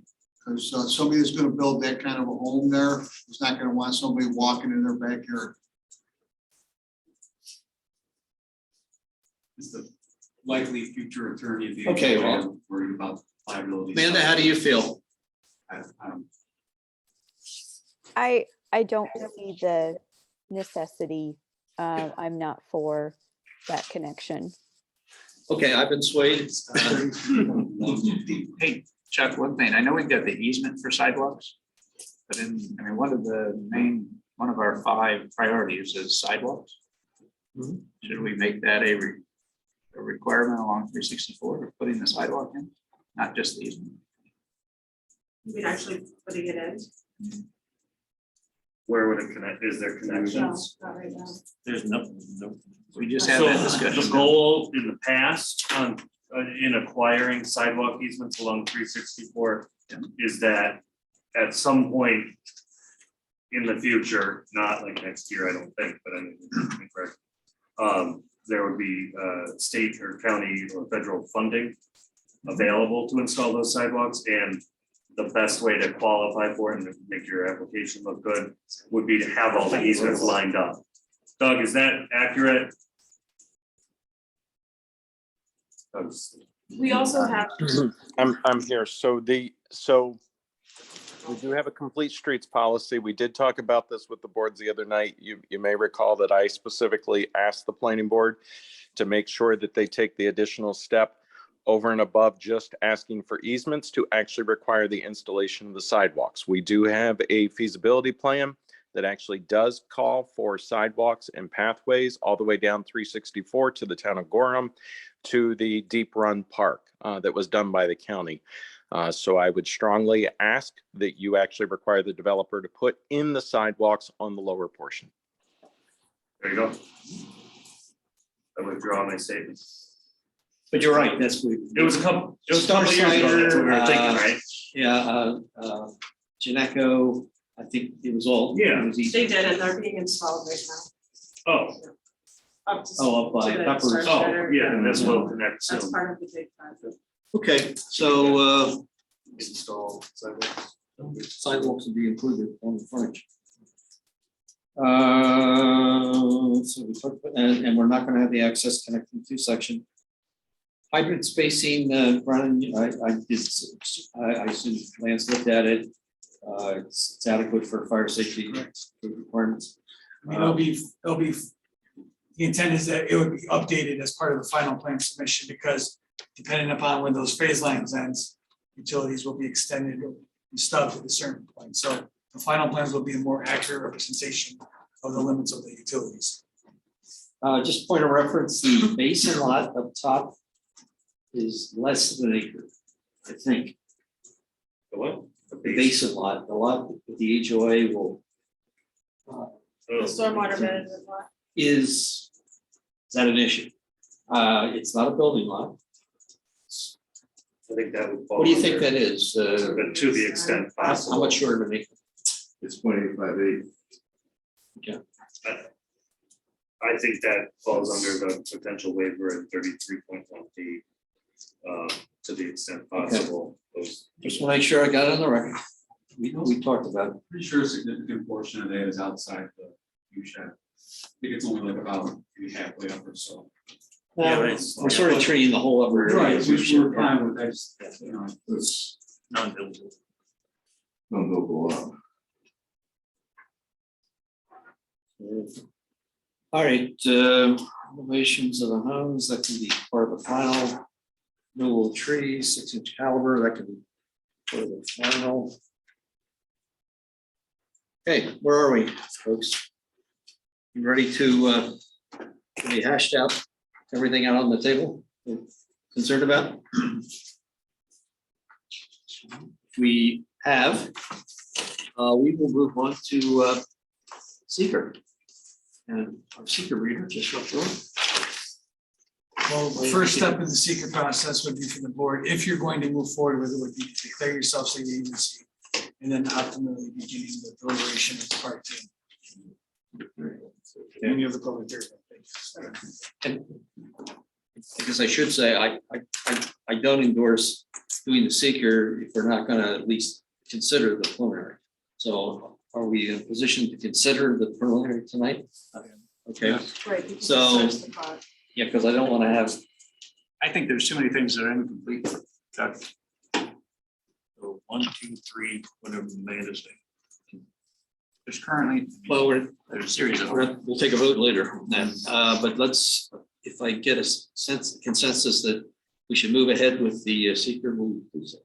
So you all have the part ones that were submitted by the applicant. There was a question last time that one part had not been filled out, and I see this afternoon, I think we saw it. That was page 5 of 13, I believe, under section D2, project operations. On page 5, we would then A, B, section, part of section B was incomplete at the time and has since been updated. So that has been completed. Lance, if there's not technical, but you know, things like fire protection, emergency medical, I think Crystal Beach also services that area. It's not shown. Sure. Is that the kind of stuff in part 1 that Everybody's has to different. be provided, or? No, I don't think it's all in their purview of the planning board. If they feel that that's important enough to reference them. Well, I don't want to sit and go through part 1 and part 2 and part 3. But there may be some things that we're missing, or I don't think there's anything here that affects what our decisions would be on part 2.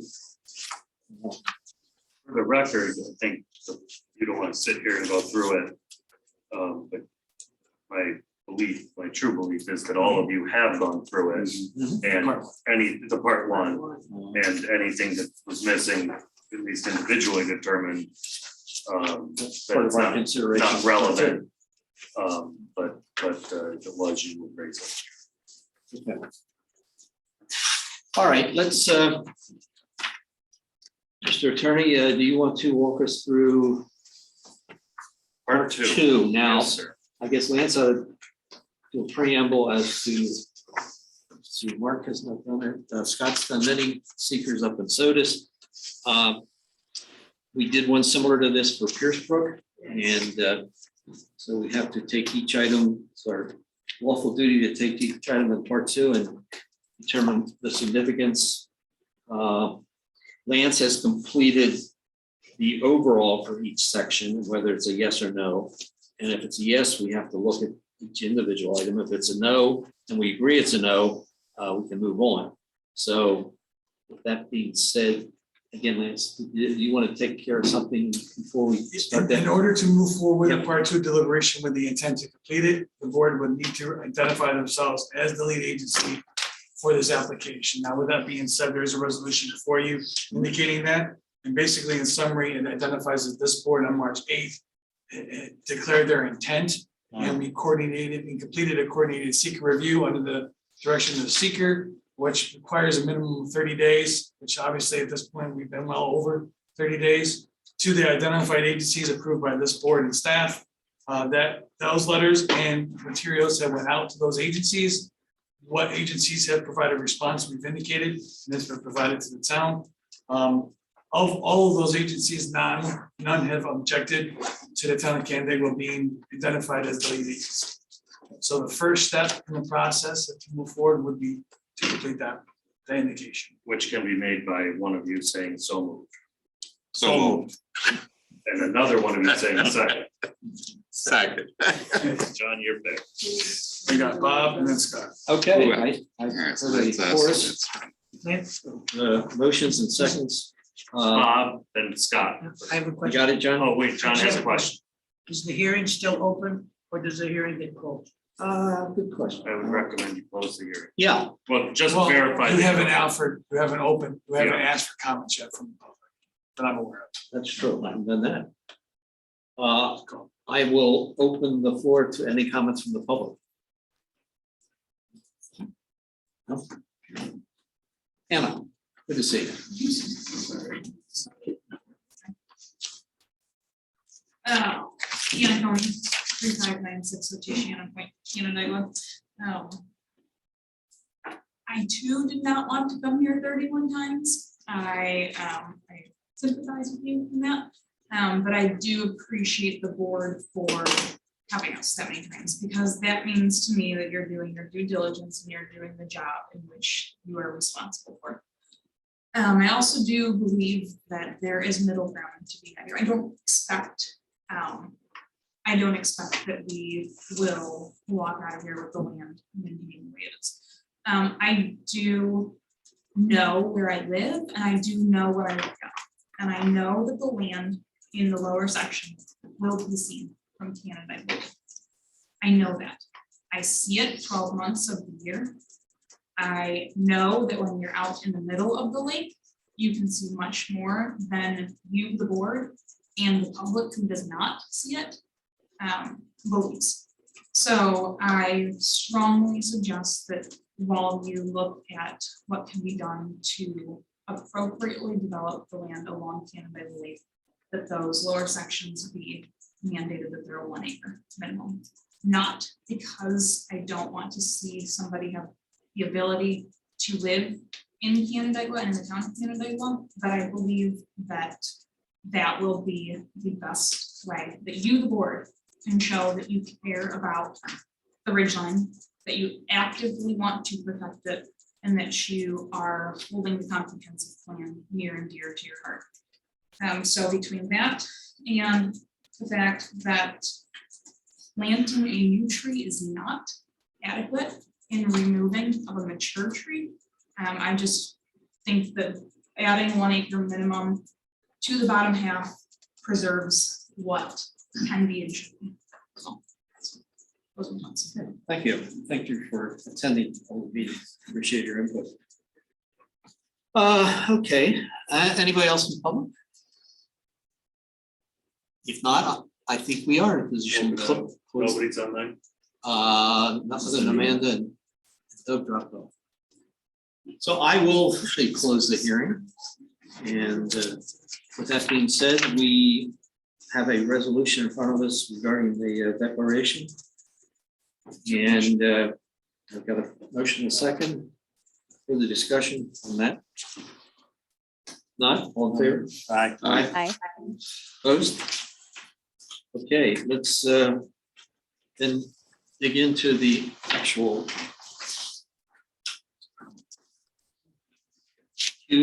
Chris.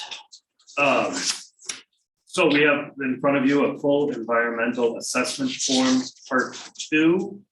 As Chuck indicated, Lance has pre-filled out with recommendations or his opinion on the 18 topics contained in the part 2. Each one will be answered yes or no. I will read each of the 18 topics one at a time. When the recommended answer is yes, I will so state, and we will go on to deliberate the subtopics in each section. I will recommend or suggest an answer based on, quite frankly, what Lance suggested, and as the town engineer, he's the one most qualified to give those recommendations. Unless I hear objections, we'll all continue moving forward. If there's questions, objections, or discussion that any of you think should be had, stop me and we'll do that. The only way to get through this is if someone just takes the lead and proposes what the answers are. And the chairman has asked me to make those proposals. But as you know, I don't have a vote. It's your decision. But we'd never get anywhere if somebody didn't start. So, impact on land. The proposed action may involve construction on or physical alteration of the land surface of the proposed site. Yes. A, the proposed action may involve construction on land where depth to water table is less than 3 feet. The recommendation is no or small impact may occur. No, or small. Or small. Like it was shown in part 1, 650. Yeah, I think it's important to understand that each of these subsections in the part 2 have references to the subsections in the part 1. So some of the answers in that are fairly easy to receive are already there. In this particular instance, the depth of water table as identified in part 1 was much greater than 3 feet, which is why I made the suggestion. But just also to be clear, the board's version is blank because the board is ultimately the ones who have to complete it. I did do one for myself just so that I had an idea of where I thought we should have Yeah. discussion. And actually, the way I like that better is I'll read it, and Chuck, if you could start. And then just go down the line, no or small impact or moderate to large impact. B, the proposed action may involve construction on slopes of 15% or greater. In this case, there are 15% or greater construction on, according to the part 1, less than 1% of slopes. Chuck? No or small. No or small. No or small? No or small. The proposed action may involve construction on land where bedrock is exposed or generally within 5 feet of existing ground surface. Bedrock was identified to be 12 feet or greater. None was shown, so no or small. Or small. No. The proposed action may involve the excavation and removal of more than 1,000 tons of natural material. Unreported, so it's no or small. No.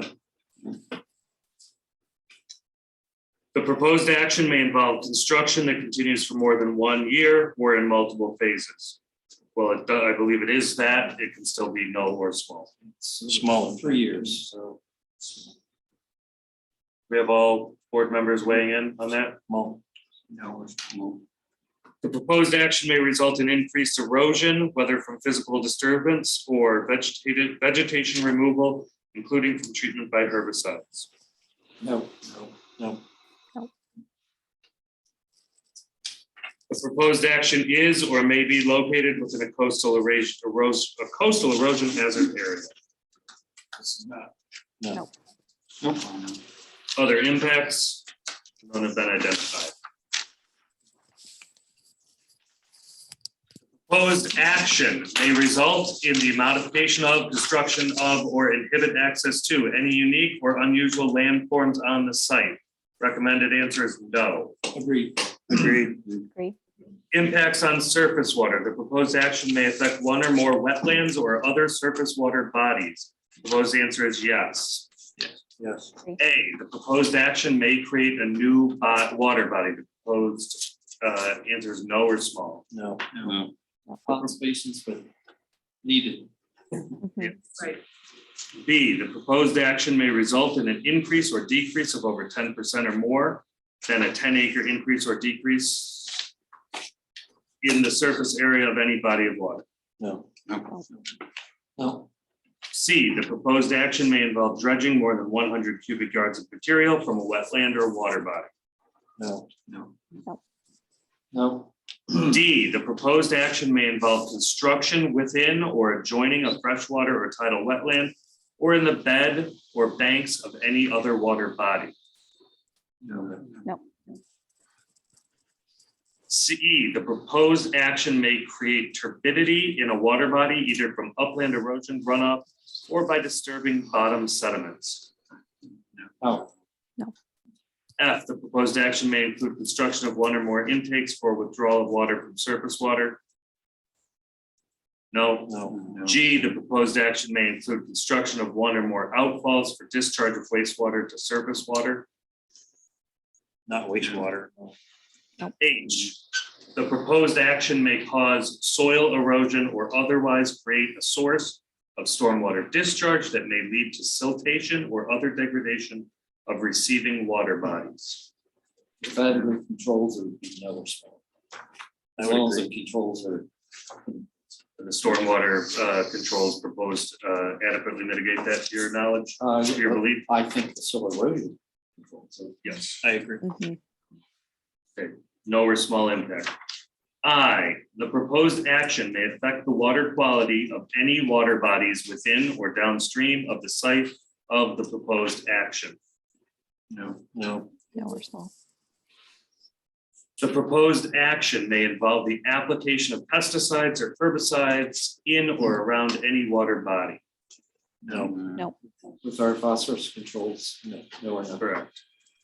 K, the proposed action may require the construction of new or expansion of existing wastewater treatment facilities. None are proposed here and no other impacts are listed. Nope. 4, impact on groundwater. The proposed action may result in new Can or we change, can we stop for a second? Yep. You said impacts on surface water was a yes, so that would be turned to a no. impacts on surface water.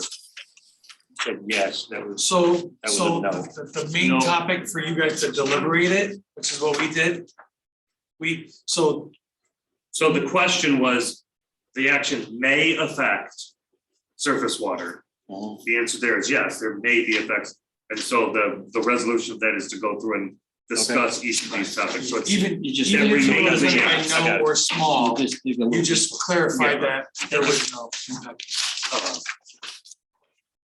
Impact on groundwater. The proposed action may result in new or additional use of groundwater, or maybe the potential to introduce contaminants to groundwater or an aquifer. The proposed answer is no. Impact on flooding. The proposed action may result in development on land subject to flooding. The only thing with the groundwater is you got the two wells. They disagree with say so. Sorry. No, I just saying, just point of information that there are two wells up top, there's two lots. I mean, I don't want to spend the time going through the subtopics, so just for two wells, but I don't think it's. So the one subcategory says the proposed action may require new water supply wells or create additional demand on supplies from existing water supply wells. So I think going back to the overall topic of impact on groundwater, two wells is not going to be. So it's still a no. Thank you. So the overall subcategory of no, we're good with that? Yes. Yes. Sorry. Mhm. 5, impact on flooding. The proposed action may result in development on lands subject to flooding. The proposed answer here is no. And if anyone objects, please stop. 6, impacts on air. The proposed action may include a state regulated air emission source. The proposed action answer is no. No. 7, impact on plants and animals. The proposed action may result in a loss of flora or fauna. The proposed answer is yes. We do need to back up to 5. 5D indicates that the proposed action may result in or require modification of existing drainage patterns. So according to New York State seeker law, part 617 point something, the part 2, the requirement is to go through the main topics 1 through 18. And so here, the proposed action may result in development on lands subject to flooding. The answer is no. At which point we don't go through the subtexts. That's the way seeker is set up, is to address these individual things only when the answer to number 5 is yes. If you disagree that this is land subject to flooding, we can readdress that and take a vote on whether the answer that's yes or no.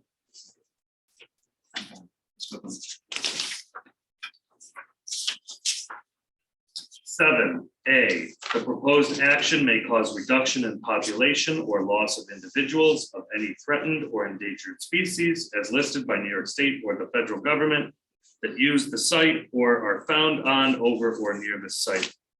No. B, the proposed action may result in a reduction or degradation of any habitat used by any rare, threatened, or endangered species as listed by New York State or the federal government. No. C, the proposed action may cause a reduction in population or loss of individuals of any species or of special concern or conservation need as listed by New York State or the federal government that use the site or are found on, over, or near the site. No. No. D, the proposed action may result in a reduction or degradation of any habitat used by any species of special concern and conservation need as listed by New York State or the federal government.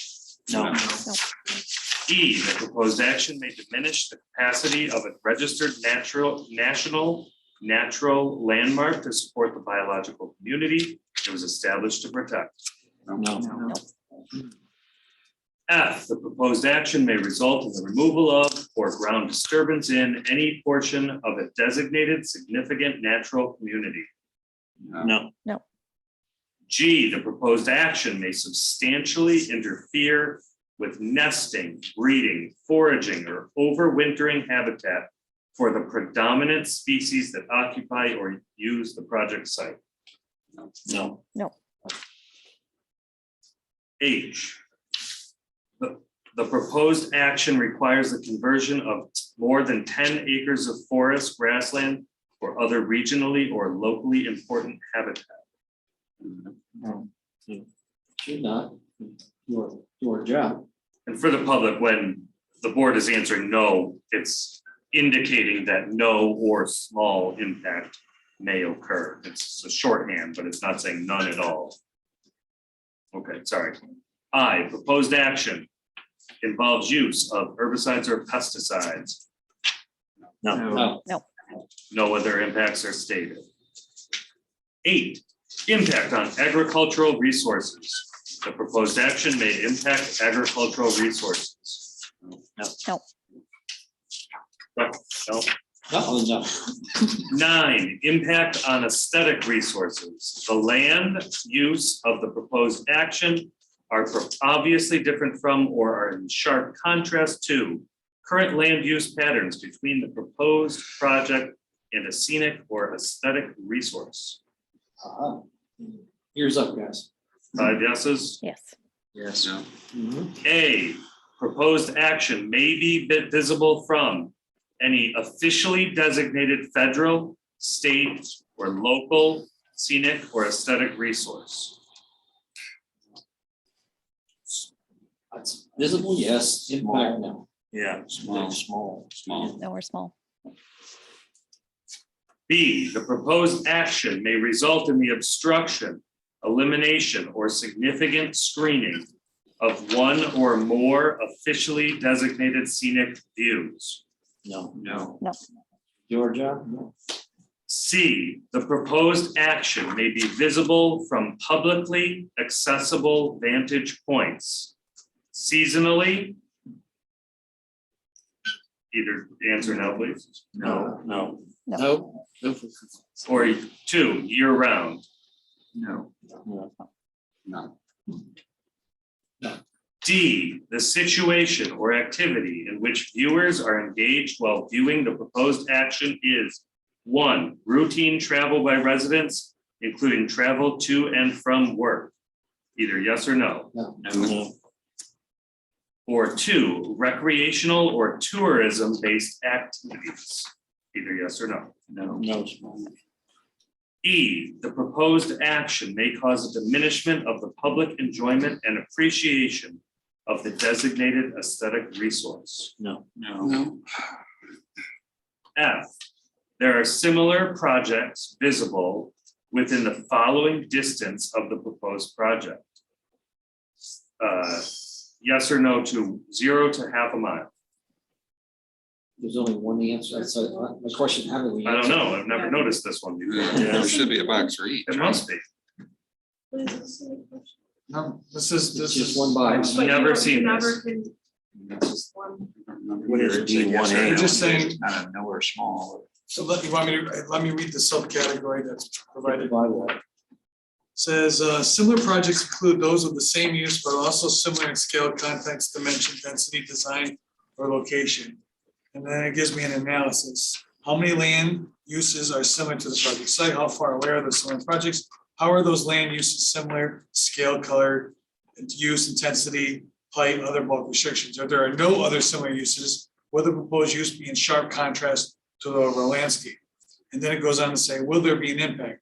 If the proposed project is similar to multiple developments or projects in the same area in terms of scale, context, dimensions, density, design, and location, then it is not likely to have any impacts to scenic or aesthetic resources. The reviewing agency will need to decide, however, what the threshold is for how many other similar projects may be visible. That depends solely on the contents of the community. The reviewing agency will need to determine a threshold for what could constitute no impact for this question. When a scenic or aesthetic resource is being evaluated, it is likely that some impact may occur even though there are many similar projects in the area. Here's an example of a small impact. Some small impacts of small projects that might fall into this category are: the project is fully or partially visible, but there are other land uses of similar scale, design, density, dimension, or location both nearby and far away, so that the context of the scenic resource does not change.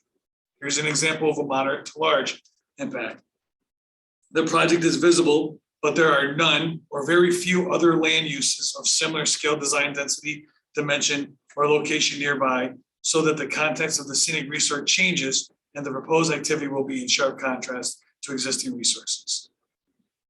So what are the mile intervals? I think that's they're for just giving discussion you- purposes. They're giving you a range to Oh. consider. So are there, I mean, we saw some pictures of other houses on the ridge line. I think at this point, maybe discuss. I think it would be small because we're in the R120, and we're building to R120. We're building to scenic guidelines, which is our standard, which is in that area. So I think that was small to me. Yeah, I could see something like a tower or something that would completely out of norm for what you typically see on a lake bank. I don't think this is out of norm or something you'd see on the hill, but if you had a church or a steeple or a tower or something that would be completely out of the ordinary, then I could see from an aesthetic standpoint, it could be considered something that is more than moderate. Homes. Homes and It's a similar then nature. subject to a overlay that we've established. That work. Okay, any other, I say no. any other? No. I think it's absolutely gonna have a strong, more than moderate to large impact. Okay. At this point, I'd recommend a vote for number 9F. All in favor of it being a no or small impact may occur. Mr. Chairman, Aye. Aye. Aye. nay. All in favor of the other impacts? Number 10, impact on historic and archaeological resources. Proposed action may occur in or adjacent to a historic or archaeological resource. Proposed answer is yes. Looks like we've got a no impact letter from SHPO dated July 29th, 2021. Why is it yes? Well, so typically, when I've gone through them, if you're in an archaeological sensitive area, which works with the part one, you would say, yes, there's a potential impact, but then you would derive with, you would go through it and evaluate it. We've done it on others. And you ultimately have a no impact letter from SHPO. So really, it's up to the board. If you think it's a no because of that letter, then so be it, but I think it's a no. that's typically what we've done in the past. Yeah, I vote no. as long as you get the No. relief. Sure. Okay, so anybody object to changing a 10 to a no?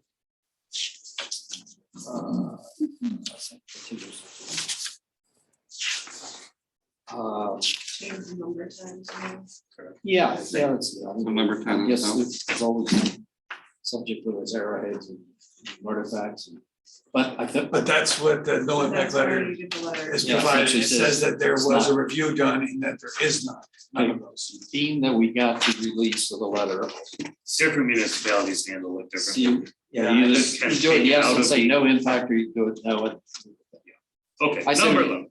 Leave it no. Impact on open space and recreation. The proposed action may result in a loss of recreational opportunities or a reduction of an open space resource as designated in any adopted municipal open space plan. Mr. Chairman,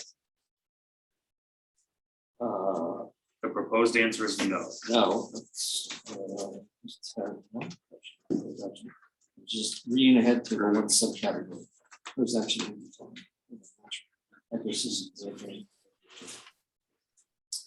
I agree with you. No. Impact on critical environmental areas. The proposed action may be located within or adjacent to a critical environmental area, CEA as defined in seeker. Mr. Chairman. I would just like to, a one sentence answer as to what the CEA is. So Read it. the critical environmental areas, they're just locations that have been designated by the state and the government and certain locations throughout New York State and other states, I would imagine. This is not, this does not, there's none identified in this facility. Soon it shows up on a map somewhere. So it's a no. Agreed. Great. 11, A. What's that? 11A, open space and recreation. Proposed action may result in impairment of natural functions or ecosystem services provided by the undeveloped area, but not limited to stormwater storage. We are having an impact on wildlife habitat on that property. Yes, that's the one mark I read it myself, just to make sure before. So again, We could do a yes and then. A through E aren't the tests to determine whether 11 is a yes or no. 11 is addressed first and then A through E, if yes. So maybe we just address this question first. The proposed action may result in a loss of recreational opportunities or a reduction of an open space resource as designated in any adopted municipal open space plan. So if this is identified as an open space resource, or if this will result in a loss of recreational opportunities, then this would be yes. If not, then it's no. And we move to number 12. No. Definitely not a recreation, it's not open space. What It's a question on the open so space. I think It's you, not, that's. in your It's not that. DLD, you said Yeah. it's, okay. Stay with no. Number 12, impact on critical environmental areas. That's been answered in the negative. Number 13, impact on transportation. The proposed action may result in a change to existing transportation systems. Mr. Chair. Systems. I don't see any system changes. It would be, it's shown in the engineer study, a slight change in traffic, but not to the point of any mitigation being required in terms of traffic signals or anything, so.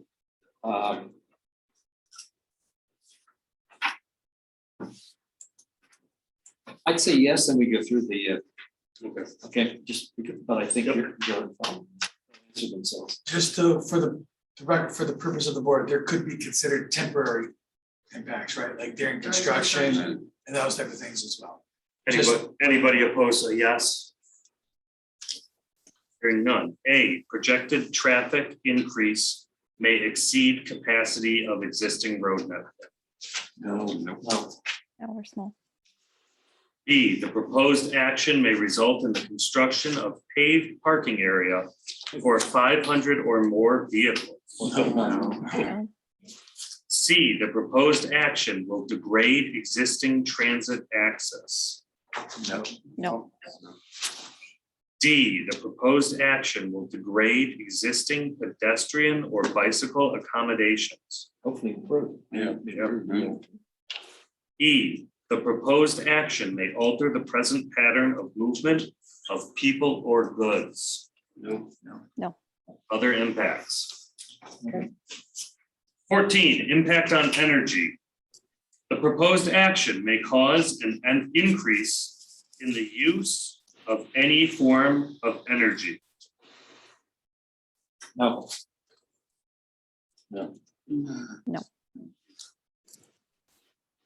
15, impact on noise, odor, and light. The proposed action may result in an increase in noise, odors, or outdoor lighting. Assuming the answer here is yes. A, the proposed action may produce sound above noise levels established by local regulation. No. B, the proposed action may result in blasting within 1,500 feet of any residence, hospital, school, licensed daycare center, or nursing home. No. C, the proposed action may result in routine odors for more than 1 hour per day. No. E, the proposed action may result in light shining onto adjoining properties. No. E, the proposed action may result in lighting, creating sky glow brighter than existing area conditions. No. No. Any other impacts?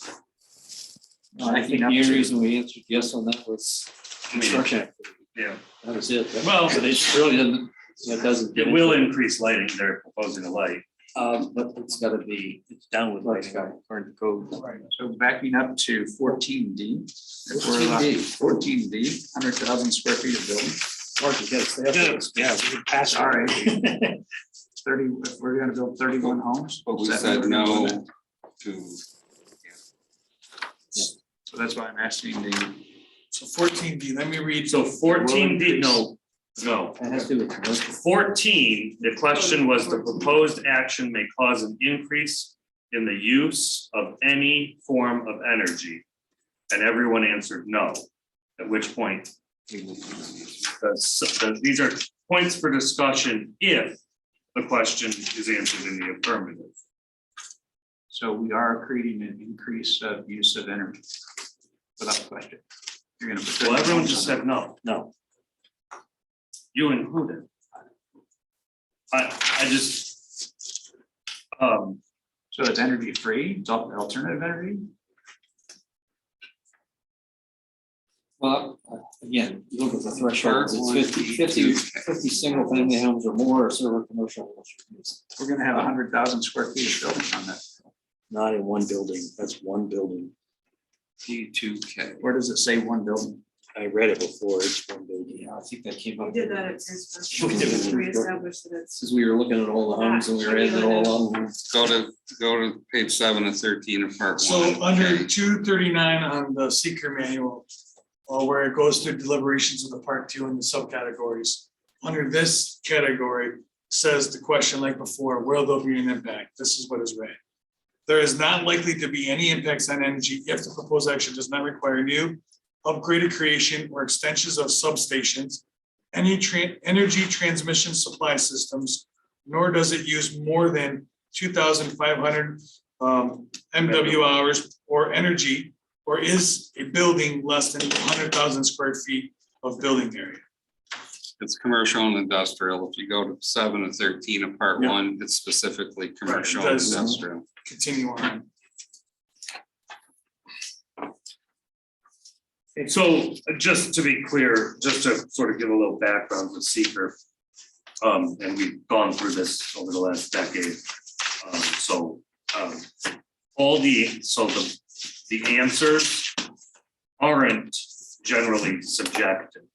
They're phrased subjectively, or a lot of them are.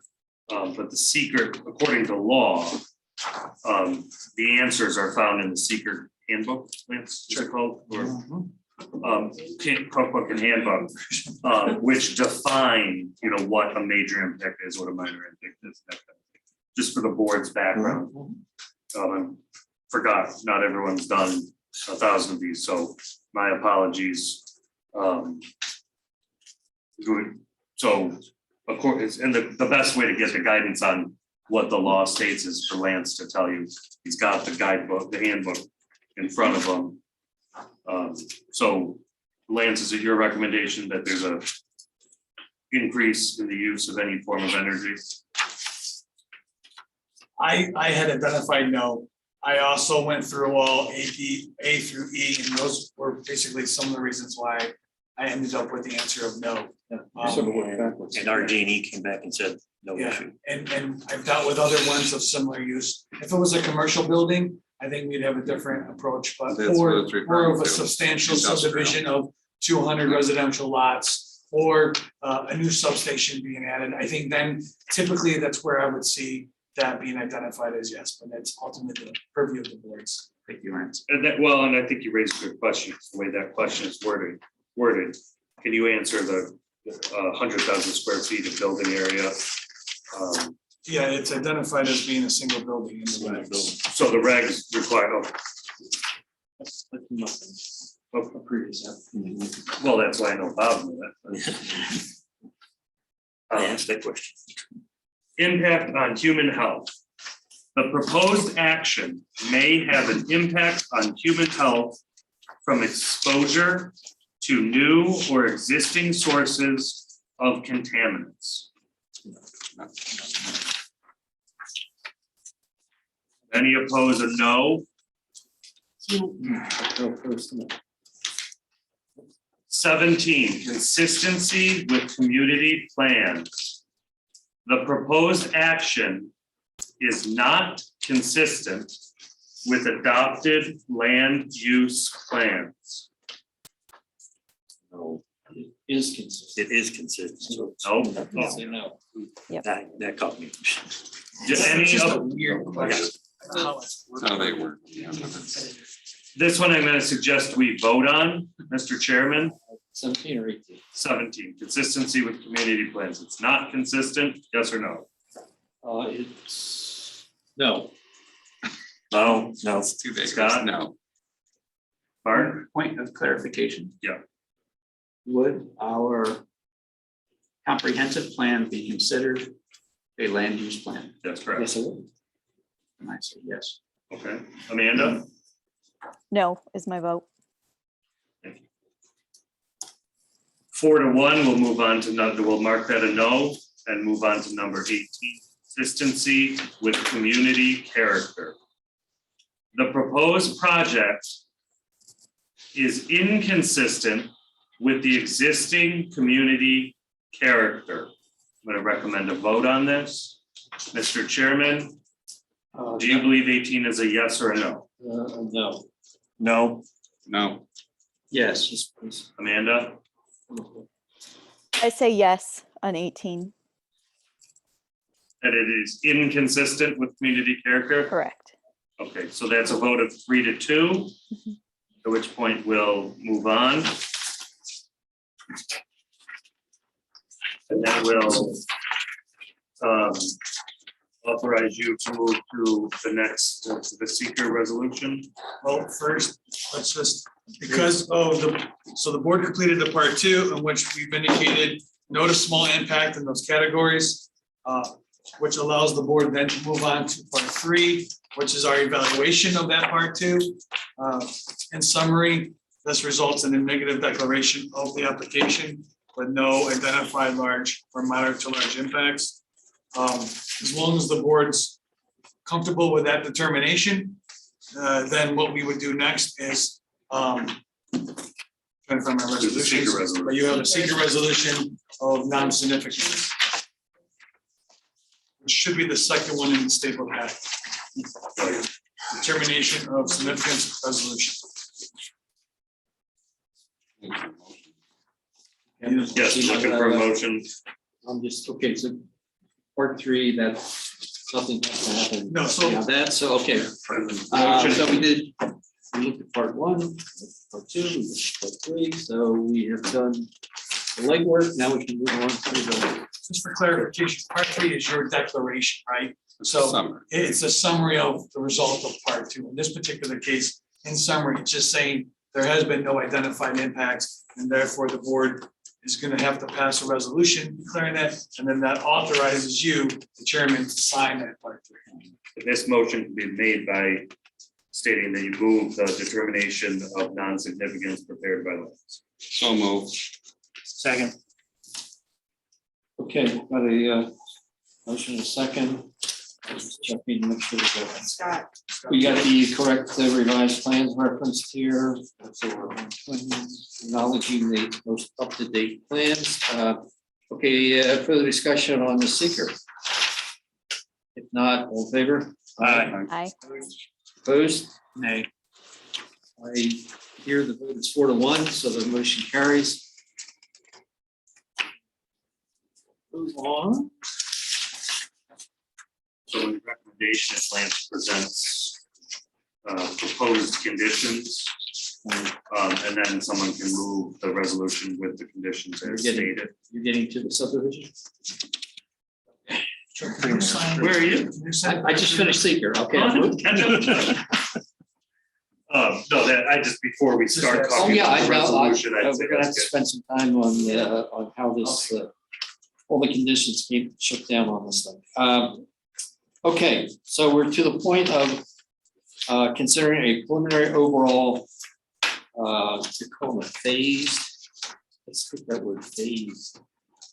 That's, I think in your code, Was it? No. I think that's what you classify phased subdivisions as, is a phased subdivision. Maybe I'm wrong. If I'm wrong, please correct me. If it's Okay, not. all right, but in the code. I thought, That's all right. I, after our discussion, then I think we sort of settled Yeah. on sections, but, maybe that's in your conservation section of the code that says we're required to do a phased, some, maybe that's where I pulled it from. I'm fine with whatever the board decides there. I just want to point out that's where I got it from. we're considering a preliminary overall subdivision for Sunset Ridge Estate, Lakewood Common Homes, Custom Homes. Subject to. Do you want to? Go through each one? Yep. What you have. Okay. So, conditions as presented to the board, and then some that were added in through discussion. One, preliminary overall phased subdivision plan. I don't mind removing the phase if that's what the board wants. Approval with condition as specified is valid for a period of 180 days from today. If revised preliminary overall subdivision plans meeting all conditions of approval have not been submitted and signed prior to the end of this period, then the resolution shall become null and void unless an extension is requested by the applicant and approved by the planning board at a later date with a separate resolution. Two, once the preliminary overall subdivision plans are signed by the planning board chairperson, they're to be filed in the office of Ontario County Clerk's Office within 62 days from the date of approval, or such approval shall expire. New York State Town Law, Section 276 -11. Number three, preliminary overall subdivision plans are to be signed and filed with the county, are to be signed and then filed with the county clerk's office and town prior to receiving approval of the final, in this case, phase one subdivision plans. I think we're calling them section one. Well, let's just say of any final Okay, plans. Any section. are to be signed Take the number one. prior to receiving an approval of any final section subdivision plans. Yeah, just say final subdivision plan. Okay, Take out phase and section. final subdivision plans, any final subdivision plans. Number four, payment of a fee in lieu of a set aside of parkland shall be made at the time of issuance of building permits pursuant to Town Code Chapter 111 in New York State Town Law. Five, a management and operation plan / agreement and HOA documents for the overall project shall be submitted to the town attorney for review and approval. Such approval shall be obtained prior to the planning board chairperson's signature being affixed to the preliminary overall subdivision plans.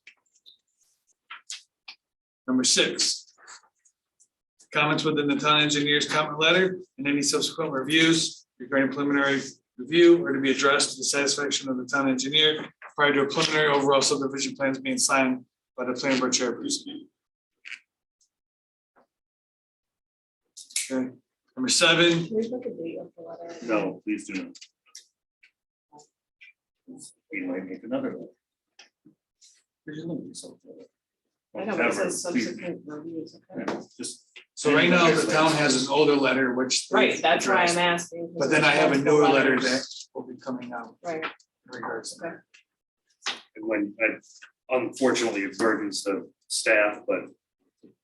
You know, every comment in every letter we need to make sure it's a good opportunity to have a checklist. Of all of them. Right, because there are substantial comment letters at this project. Number 7, the comments within a town highway and water superintendent's comment letter and any subsequent reviews are to be addressed to the satisfaction of the town highway and water superintendent prior to preliminary overall subdivision plans being signed by the planning board chairman. Number 8, all comments from the Canandaigua Lake County Sewer District are to be addressed and an approval of the sanitary sewer design and district extension are to be obtained as part of the final subdivision plan approval.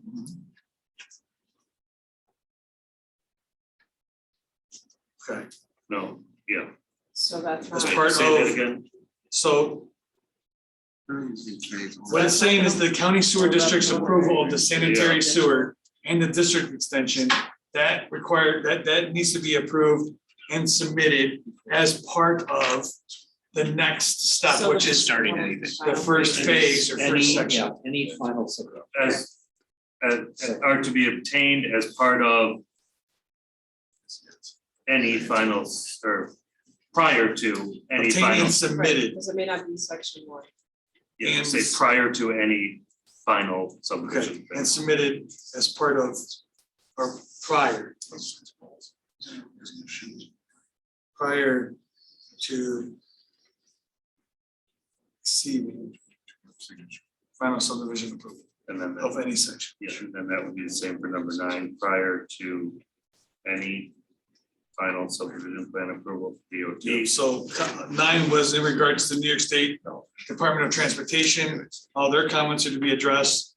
And then it says, and an approval obtained and submitted to the town prior to receiving final subdivision plan approval of any section.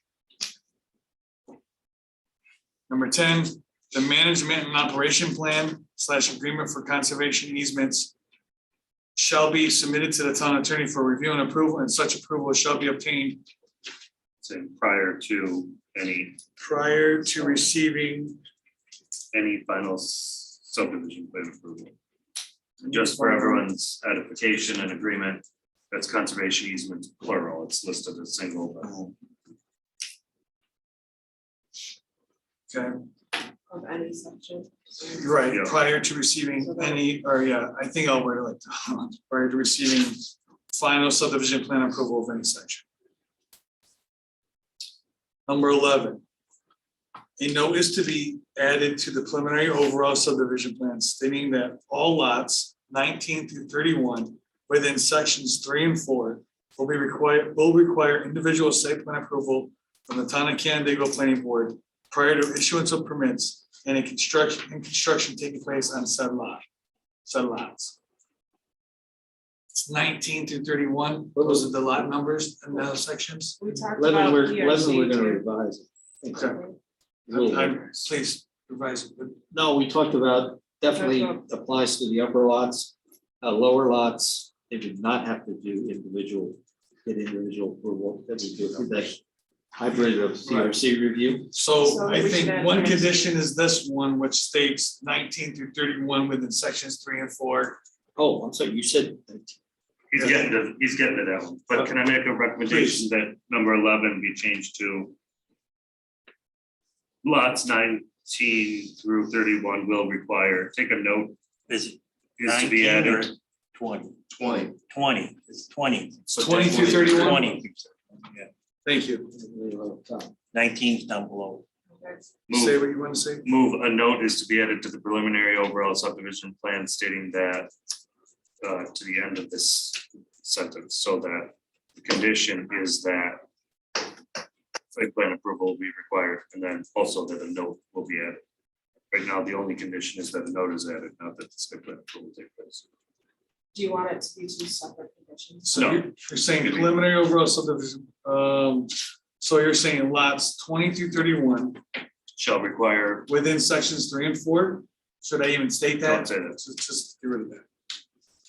once 20 through 31 will require Will require individual. individual site plan approval from the town of Canandaigua Planning Board prior to issuance of permits, construction taking place on said lots. Second, a note is to be added to the preliminary overall subdivision plans, To that effect, to that yes. effect. And that's not too much different when we do the RDL, we require site plan. Oh, yeah. So I mean, in a way, it's a Yeah, this it's a late aesthetic issue, and I can see perfect justification for having site plan approval. Or do you want to take PRC out of it, it's going to go right to. It's up to the board. for 20 to 31 is what the recommendation is. It's going to go right. They gotta come here Come for right 20 here. through 30. What do we want to do with 1 through 19? We talked about possibly it being reviewed by PRC and No, if they feel. I think that we said it wasn't gonna have to be required. I don't love setting up a new procedure Okay. by condition if you can Oh, we avoid got it. enough to do here. Alright. So say. Okay, I will say on that point, though, how are we gonna hold them accountable to the letter that they came out and said X, Y, and Z is not gonna have a walkout? They're not gonna have this, this, and this. They came Those out will with be a- deed restrictions and Okay, so how do we hold that accountable? And do we have to do it here? that would be so that the code enforcement officer could say, no, just reject the building permit application for being in violation of site As plan. long as he knows. Subdivision conditions, as long as he knows, but theoretically, he should be checking. What was If the board- conversation you we said had they earlier? The 6-inch You said trees, PRC. even down below, we went down. Right, We went back and let's forth. go back, because we talked earlier about reviewing the PRC would preliminarily, PRC review before, what lots were we talking about for that? Oh, I was talking the lower lots, upper lots. 1 through site 19. plan. Okay, Lower lots, it would be, he would submit his site plan as he would for a building permit, okay, for the lower, for the lower. yes, okay. Okay, but instead of just Chris looking at it and giving his blessing, he would bring it to PRC, and PRC would look at it, just an extra set of eyes. To make sure that the tree preservation, the kind of things we talked about That's tonight. how we like that, I thought, wasn't that, didn't we? That is You're what we saying said. setting up a new Right. procedure, so would review it. I think it's just a Well, matter of Chris. But the applicant agreed, said you'd consent to it. The alternative being, you'll consent to the PRC procedure as opposed to having site plan approval. For the upper lot. For the The lower lower. lots, they're not in the scenic view over. Let me rephrase. You have a couple of options here. All of the options include the planning board requiring site plan approval for lots 19, no, for lots 20 through 31. Correct. Full site plan approval, it's gonna happen. Option, so that's just, That's that's it. Option 1, you can say the words, we agree to the PRC procedure. Or option 2 would be the planning board's gonna impose the site plan approval on all of the lots, including 1 through 19.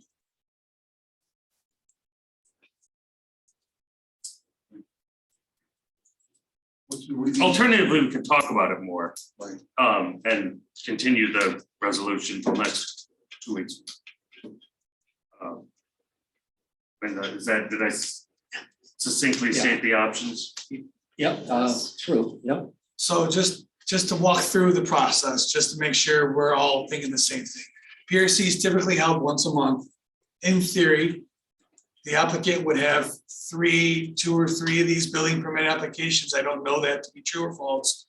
But you would submit 2 or 3 of them in to Chris Jensen requesting that these lots 1, 2, and 5 are going to be constructed. Chris Jensen then makes sure that the building permit application, which takes a while, is accurate. And then as part of that process, one of the steps in this particular instance would be submission of those to that once a month PRC meeting, where staff at the PRC meeting, potentially including you guys, could have deliberations of those 3 lots with the intent of confirming that the proposed building, with the addition that they possibly want to put on, or the reconfiguring of the garage from the left side to the right side, to make sure that the grading, the clearing, the associated concerns that the board had through their review didn't change substantially, that would warrant it to come back to the board.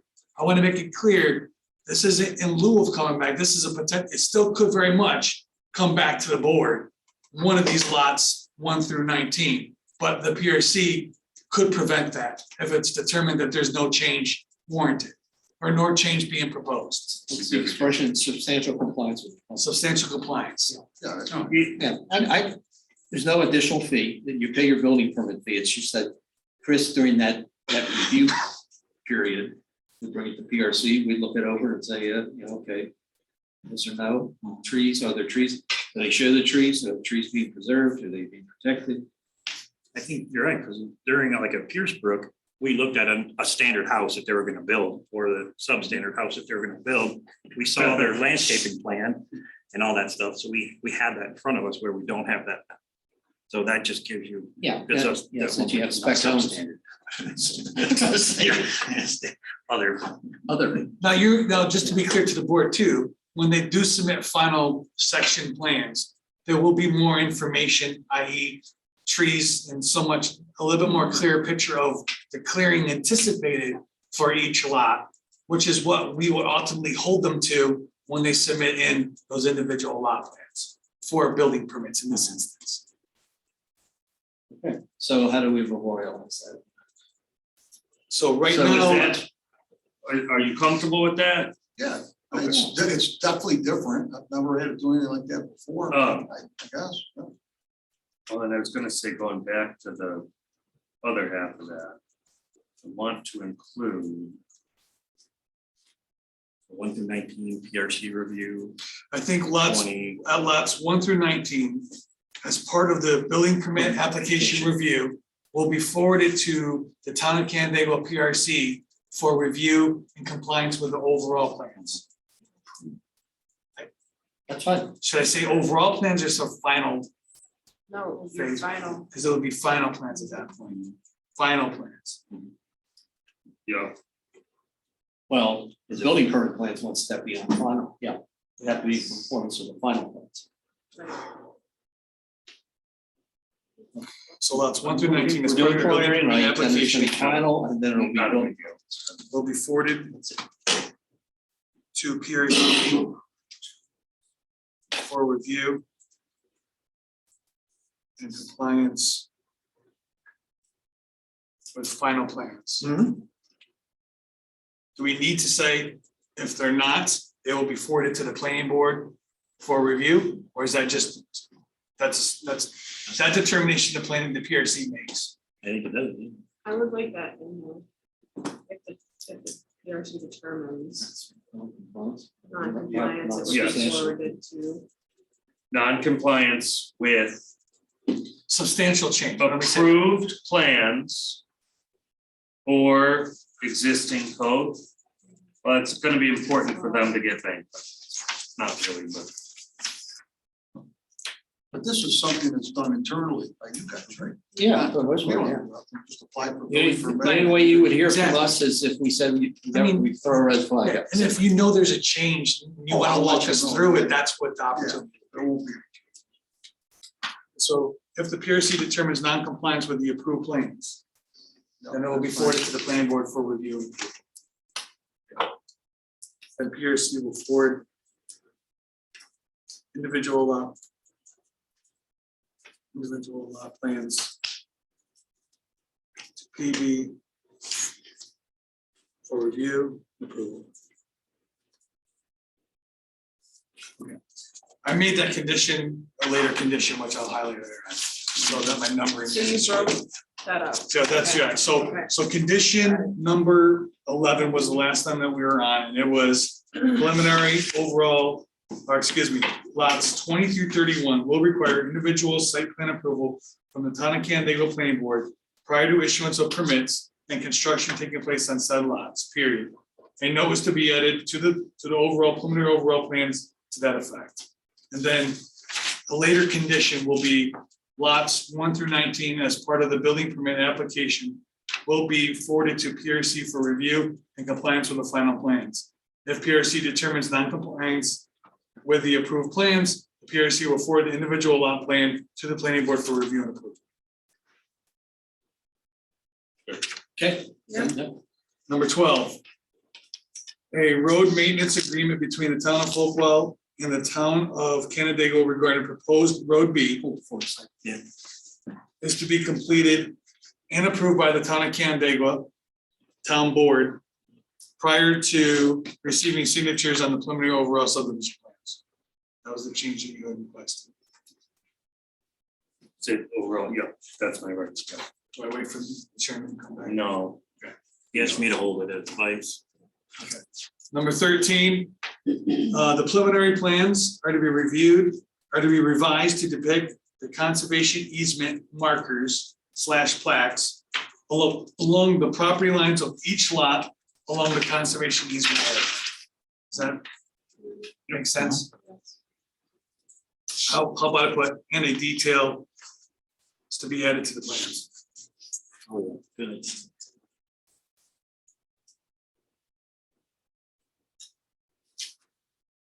Brendan, I think you have that marker detail on a previous project of yours. And this one. And this one? Number 14, I apologize for that then. Number 14, deed restrictions are to be submitted for review and approval by the applicant to the town attorney prior to and receiving approval prior to signatures being affixed on the preliminary overall plans. How about to the town attorney for review and approval prior to signatures being affixed? Same with any required easements. Right. I have that later on. Oh, you have that later, on. Never mind. So deed restrictions to be submitted for review by the applicant to the town attorney for review and approval, not just submitted by the applicant to the town attorney for review and approval prior to signatures being fixed to the preliminary overall plans. Number 15, the preliminary overall plans are to update the construction sequence to indicate that the stormwater management facility is to be installed and constructed prior to the issuance of building permits. I think it already states that, but it may not state prior to building permits, but that was 15. But it's because we have the extra one. Got it. So I'll get to that one. 16, the proposed road B is to be a public dedicated road. Just take out dedicated. All right, just a public road. No, public road dedicated to the town of Kennedy, sorry. No, dedicated to the town of Hopewell. Nope. You want it dedicated to the town of Kennedy? Yeah. Oh, yes, That's the- yeah, that's the yes, only yes, way. yes. No, yes. I'm sorry. Dedicated but not maintained. Maintenance is the issue. Yes. Okay. You're doing good. Thank you. Number 17, all easements identified on the preliminary overall plan are to be forwarded to the town for review and approval by the town and the town attorney. Prior to signatures being affixed to the plans. Question for the attorney. Do you want that to be added and filed? Are we good with it just being submitted for review and approval? I wanted to say. No, that's what I want, that's good. Okay, so for review and approval. We can't file all of them before. That was my thought as well. Okay. Plans are eventually. The easements. Oh, I generalized and said all easements. Yep. There won't be an easement legal description of the storm sewer until it's installed. We'll have the easements, they'll probably have to be amended anyway as part of final. And so on, but at least the package. And we'll tell you which easements, I mean, we have some forms, it's not as onerous as it sounds. All right, 18, the planning board granted a waiver from the 1 acre lots per section 220.33.1 D. For lots 1 and 19. Right, whichever ones are lower. Lower. Yes.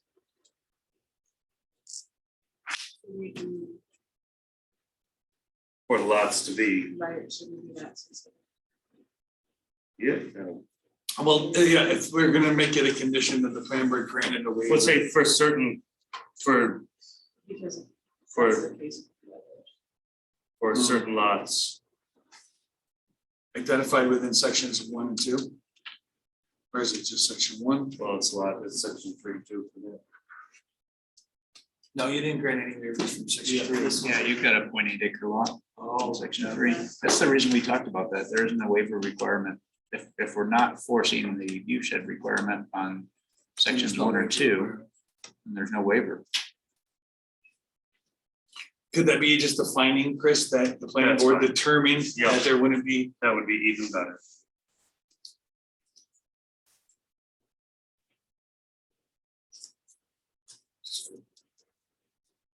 The Lance is gonna prepare findings for presentation to the board.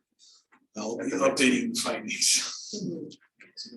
All right, so then 18 preliminary overall plans are to be updated to provide a more detailed phasing / section plan, including the grading limits or limits of disturbance.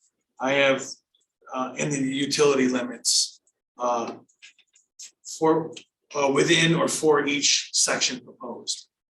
I think that makes sense. For final subdivision approval. That needs to be shown in the preliminary overall plans. That's how I'm suggesting it. Why would you just submit those? Because your phasing plan ultimately is what we're going to guide moving forward. So each subsequent final phase is gonna follow your section line, right?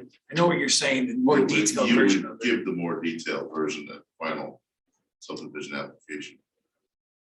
Like considering that the water line's gonna extend 200 feet past the section line for, you know, first phase, that would be at the final. So then what if I said an overall phasing plan with this details to be provided with final section 1 plans, or whatever the first plans that you come in for final? So that I have an For each overall section. picture of your intended layout. I mean, obviously you're For each gonna, section, I would say. right, and then each section, you're gonna update that with more and more detail. I would say for the section that you're applying for. So if I apply for section 1, I'm gonna give you full detail how far we're going for final subdivision. And then I'm gonna grant And then the rest of it would just be. And then section 2, we do the same thing, But you gotta have a phasing plan or sectioning. and that's what we've essentially submitted. Before preliminary.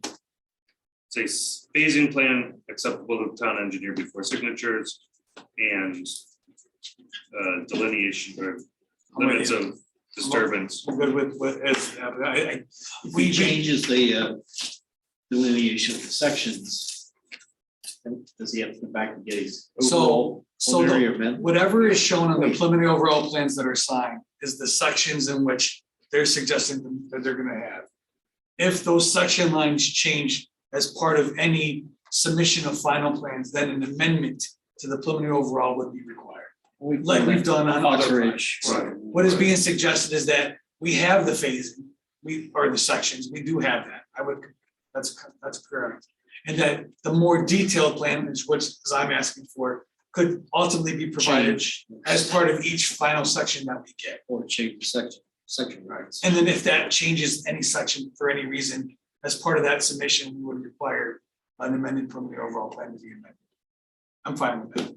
Yeah. So I don't- Angelo gets people knocking down the doors to get houses and so I'm gonna roll with. So I don't, I That's guess. what happens, right? So in my opinion, I don't feel then if we're not gonna require it as part of the preliminary overall, then I don't think there's a condition needed.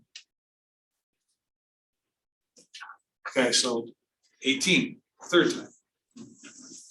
All right, so the preliminary overall plans are to be updated to indicate that sidewalks along Route 364 are to be installed from property line to property line as part of the first section, as part of a later section. Part of section 1.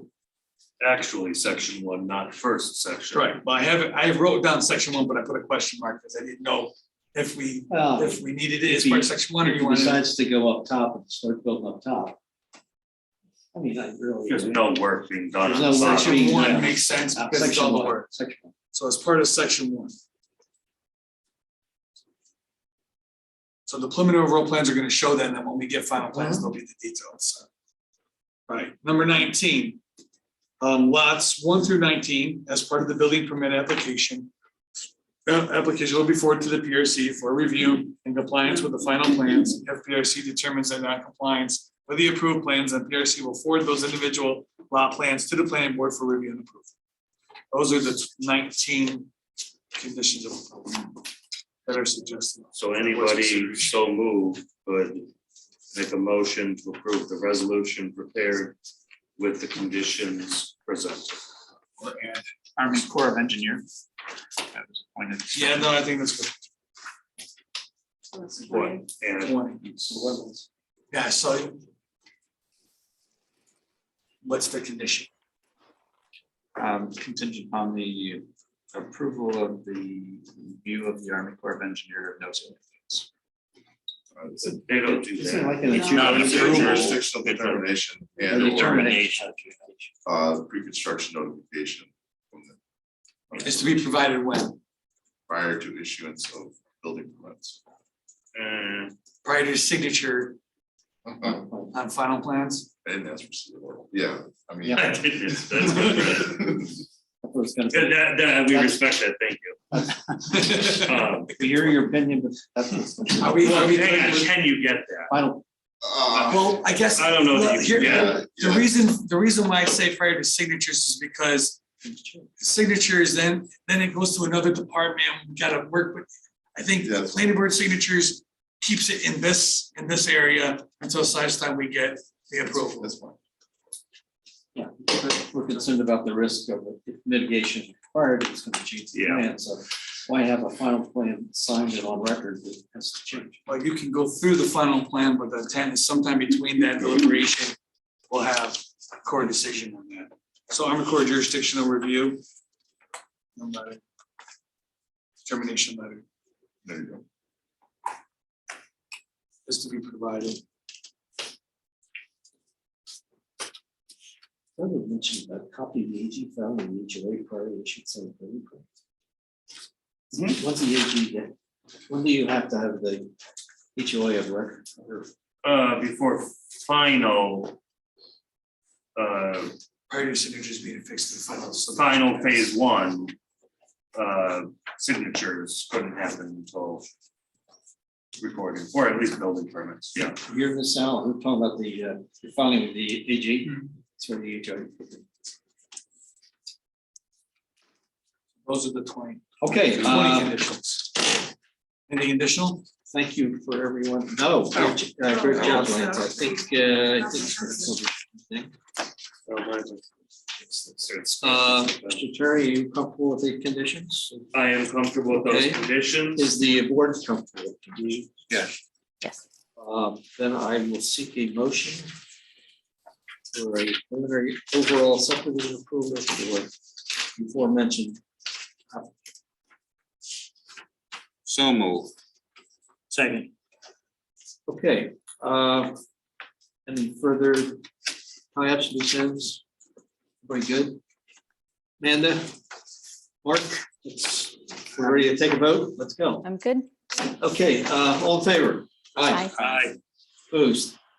Opposed. Okay, I let the record show that the vote was 4-1 in favor of the approval. 4-1 approving the subdivision. So this next time we'll see you guys. It's, Next one. Thanks for your thanks for your patience. For your patience. It's been a long time.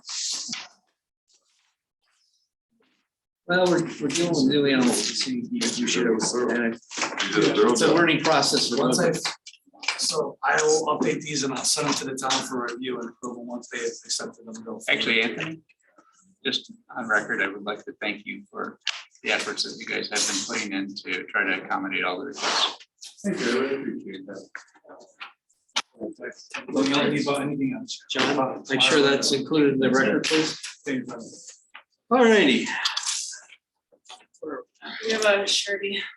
Okay, surety release, let's go down and we'll decide where we want to go from here. We have a surety from Georgina and Douglas Lamb for their property at 3860 ER 16 for erosion sediment control. It's their first and final release of $5,000. Have a motion? Motion approved. I'll second. All in favor? Aye. Okay, we've got minutes. from the last meeting. Somebody want to give me a motion on I that? move to accept the minutes of the last meeting, May 24th. I'll second. Good job by John as always. All in favor? Aye. And I'll abstain as I was not present. So thank you, John, and thank you all. Okay. No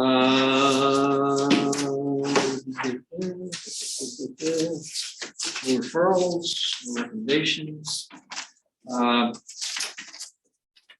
It is 9:00. Mark has I don't. diligently on here.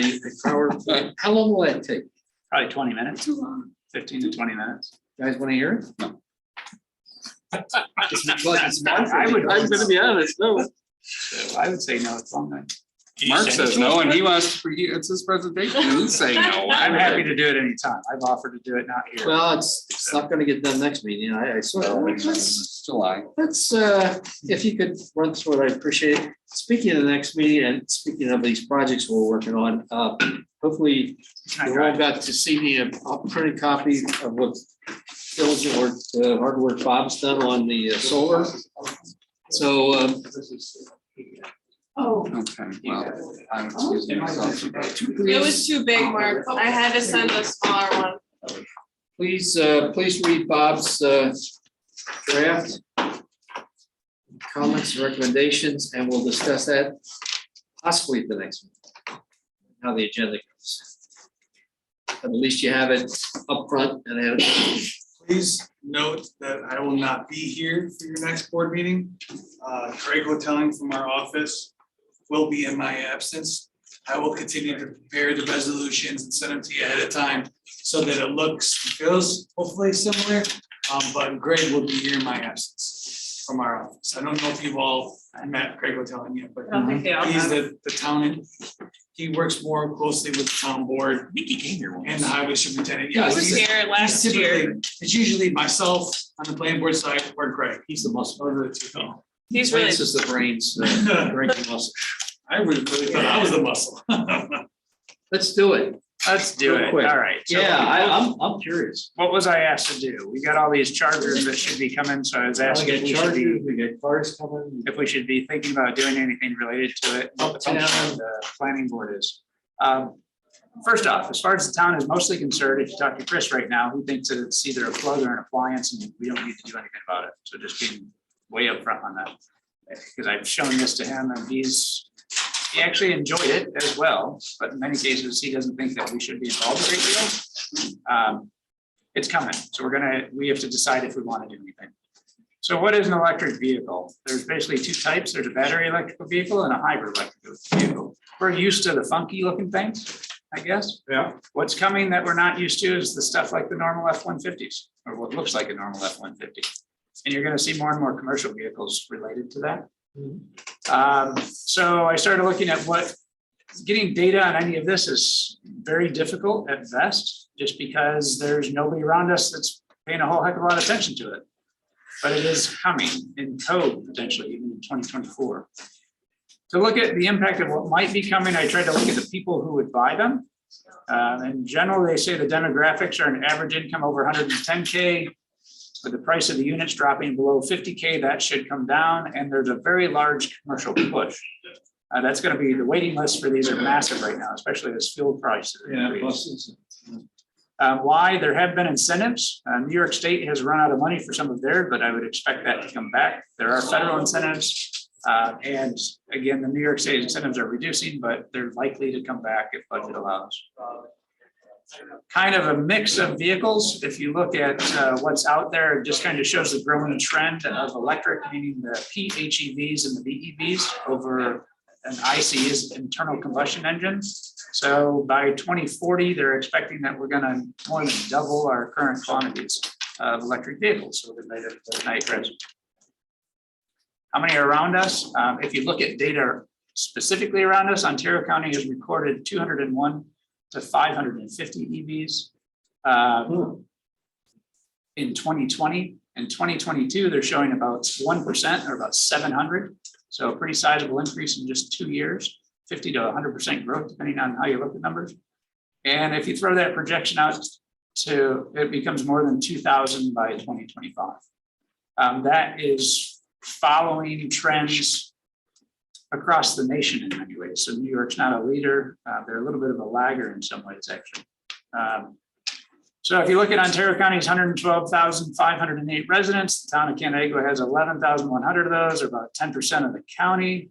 Our median income is a little bit lower, but I don't know how much that impacts that. But our median income of the EV owners, they claim, is over 100K. So it's we do still pair, but a little bit behind some of that. As I was looking at data, it was hard to find growth projections. So what I started doing is looking at communities. I mentioned earlier that communities around us weren't doing much related to planning yet. They're starting to talk about it, but there's not a lot in place. And that was confirmed through Lance too, confirmed through most of New York State. I reached out to that group called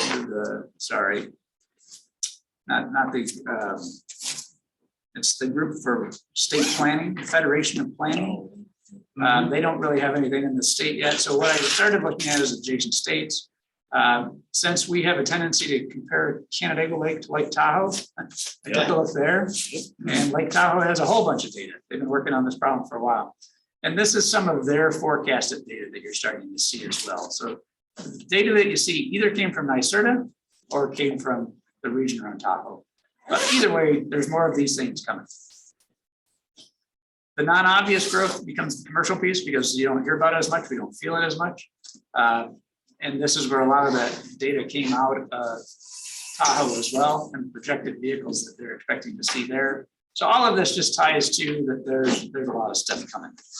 If you look at the general stats of how do people use them, when do they recharge them, what are the projected trends related to that?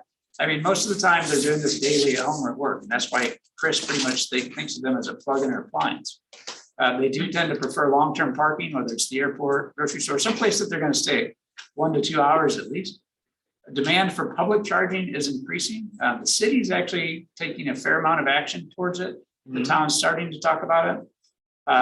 People they want to go someplace and do something where they're going to be an hour or more and do some of the things. They're also projecting even locally that 12 to 40% of all light duty vehicles will become electric. So, and they're getting cheaper. So kind of the data. People are also beginning to do travel planning related to charging stations. So what's that mean? They're going places that they can go and come back. I guess not just go, because they want to be able to come back. So then you start looking at the availability and desired location and comparing that to the number of vehicles. Again, they want to see it happening at work. They want to see it happening at home. They'd love to see it happening at places that they're going to spend an hour or more. So where are they around us now? There's a few, it's not too many. Pinnacle North has one, that's a Blink unit. 105, the city has one at 105 South Main. Holiday Inn Express has one. Vision Nissan has one. Bristol Harbor had one. They don't have one anymore. And the Lake House has two. Most of what we see are level 2 chargers, and I'll talk about that in a little bit. But these are the pictures of what we have around us. What you quickly see is that they're all different because there's more than 100 of these things. Some of them look like air pumps, some of them look like a pseudo gas station, some of them have different parking considerations. I mean, these are all the types of things that I think if we're going to have an opinion, we might have an opinion about, right? So, but there are none that I can count that are actually into town. There's 3 basic levels. There's the slow charge where they get 2 to 5 miles per hour, plug it in the wall at home. And code is adapting that garages now have to have a 230, 240 plug-in our garages anyway, so that's starting. Most prevalent of what we see around here are level 2. This is 10 to 25 miles an hour, so that's a 200 volt product, 48 to 80 amp, a little bit more of a substantial box. And then there's the thing that looks a little bit more like a gas pump, I guess is the way to think it. That's a level 3 supercharger, I guess. You're going to get 50 to 70 miles per hour and something like that. From a planning and siting perspective, you start thinking about proximity to traffic, signage and wayfinding. There's some activity around that economic development. I talked with Doug about this, that they're already starting to work on, so there's money in place for that. Proximity to entrances, kind of like sign clearances, things like that. and then pedestrian traffic. So these are things that I thought, and the state also thinks that we want to take a look at, because this is from a NYSERDA site. So this is what is much of what's coming, and this is, when I looked at these, now we start looking more like the gas station concept, and there's a few interesting things. I mean, Bob's working on solar panel stuff right now. We currently limit desired sizes of about 1,000 square feet, but if we got a Tesla charging station that was powered by solar, that's what it could look like. Sign ordinances. This is a moving sign. We have these around us. They've got 2 of these at the Parrington Wegmans right now. It's next to the building, so less of an impact from a moving sign perspective, but that would be a concern. We're probably not going to have an impact on how these things look, because again, there's over 100 of them. We don't want to have an impact on that. Probably gets us in trouble if we do have an impact on that.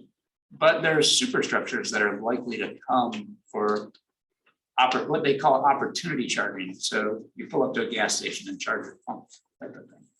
So I think with the volume that's coming, we have to see more of this, I guess is what I said. A lot of different parking. And this was a surprise to me too. It depends on how the municipalities handle it. There's different sizes, there's different requirements. In some cases, they're offered as incentives. This was actually a situation that this is not for a person with disabilities and an electric car.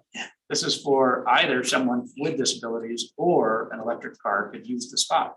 Because in some municipalities, they offer an incentive for reduced parking requirements. So if you had a parking requirement of 4 cars per 1,000 feet or something along those lines, you could use this as an incentive where they would give a 1 for 4 type of incentive.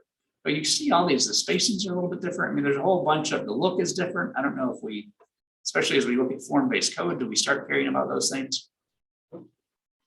Incentivizing. Incentivizing doesn't have to just be in money. And much of this, in talking with Chris, much of the things that we're seeing will get plugged right into 2024 code, he thinks. New York State's already working on that, on related specifically to the chargers. But other requirements could be from a benefit to the residents requiring it in multifamily. It's based on a specific number of units. Do we require it in commercial? Do we require it in commercial parking? Do we tie it to tourism areas and offer it as an incentive? The incentives that come with the users of those facilities is that if you're a resident, it should be more desirable for you because now you've got a place to charge your car. If you're an employee, you can do it at work. I know that there are incentives for employees that offer, or companies that offer public access as well.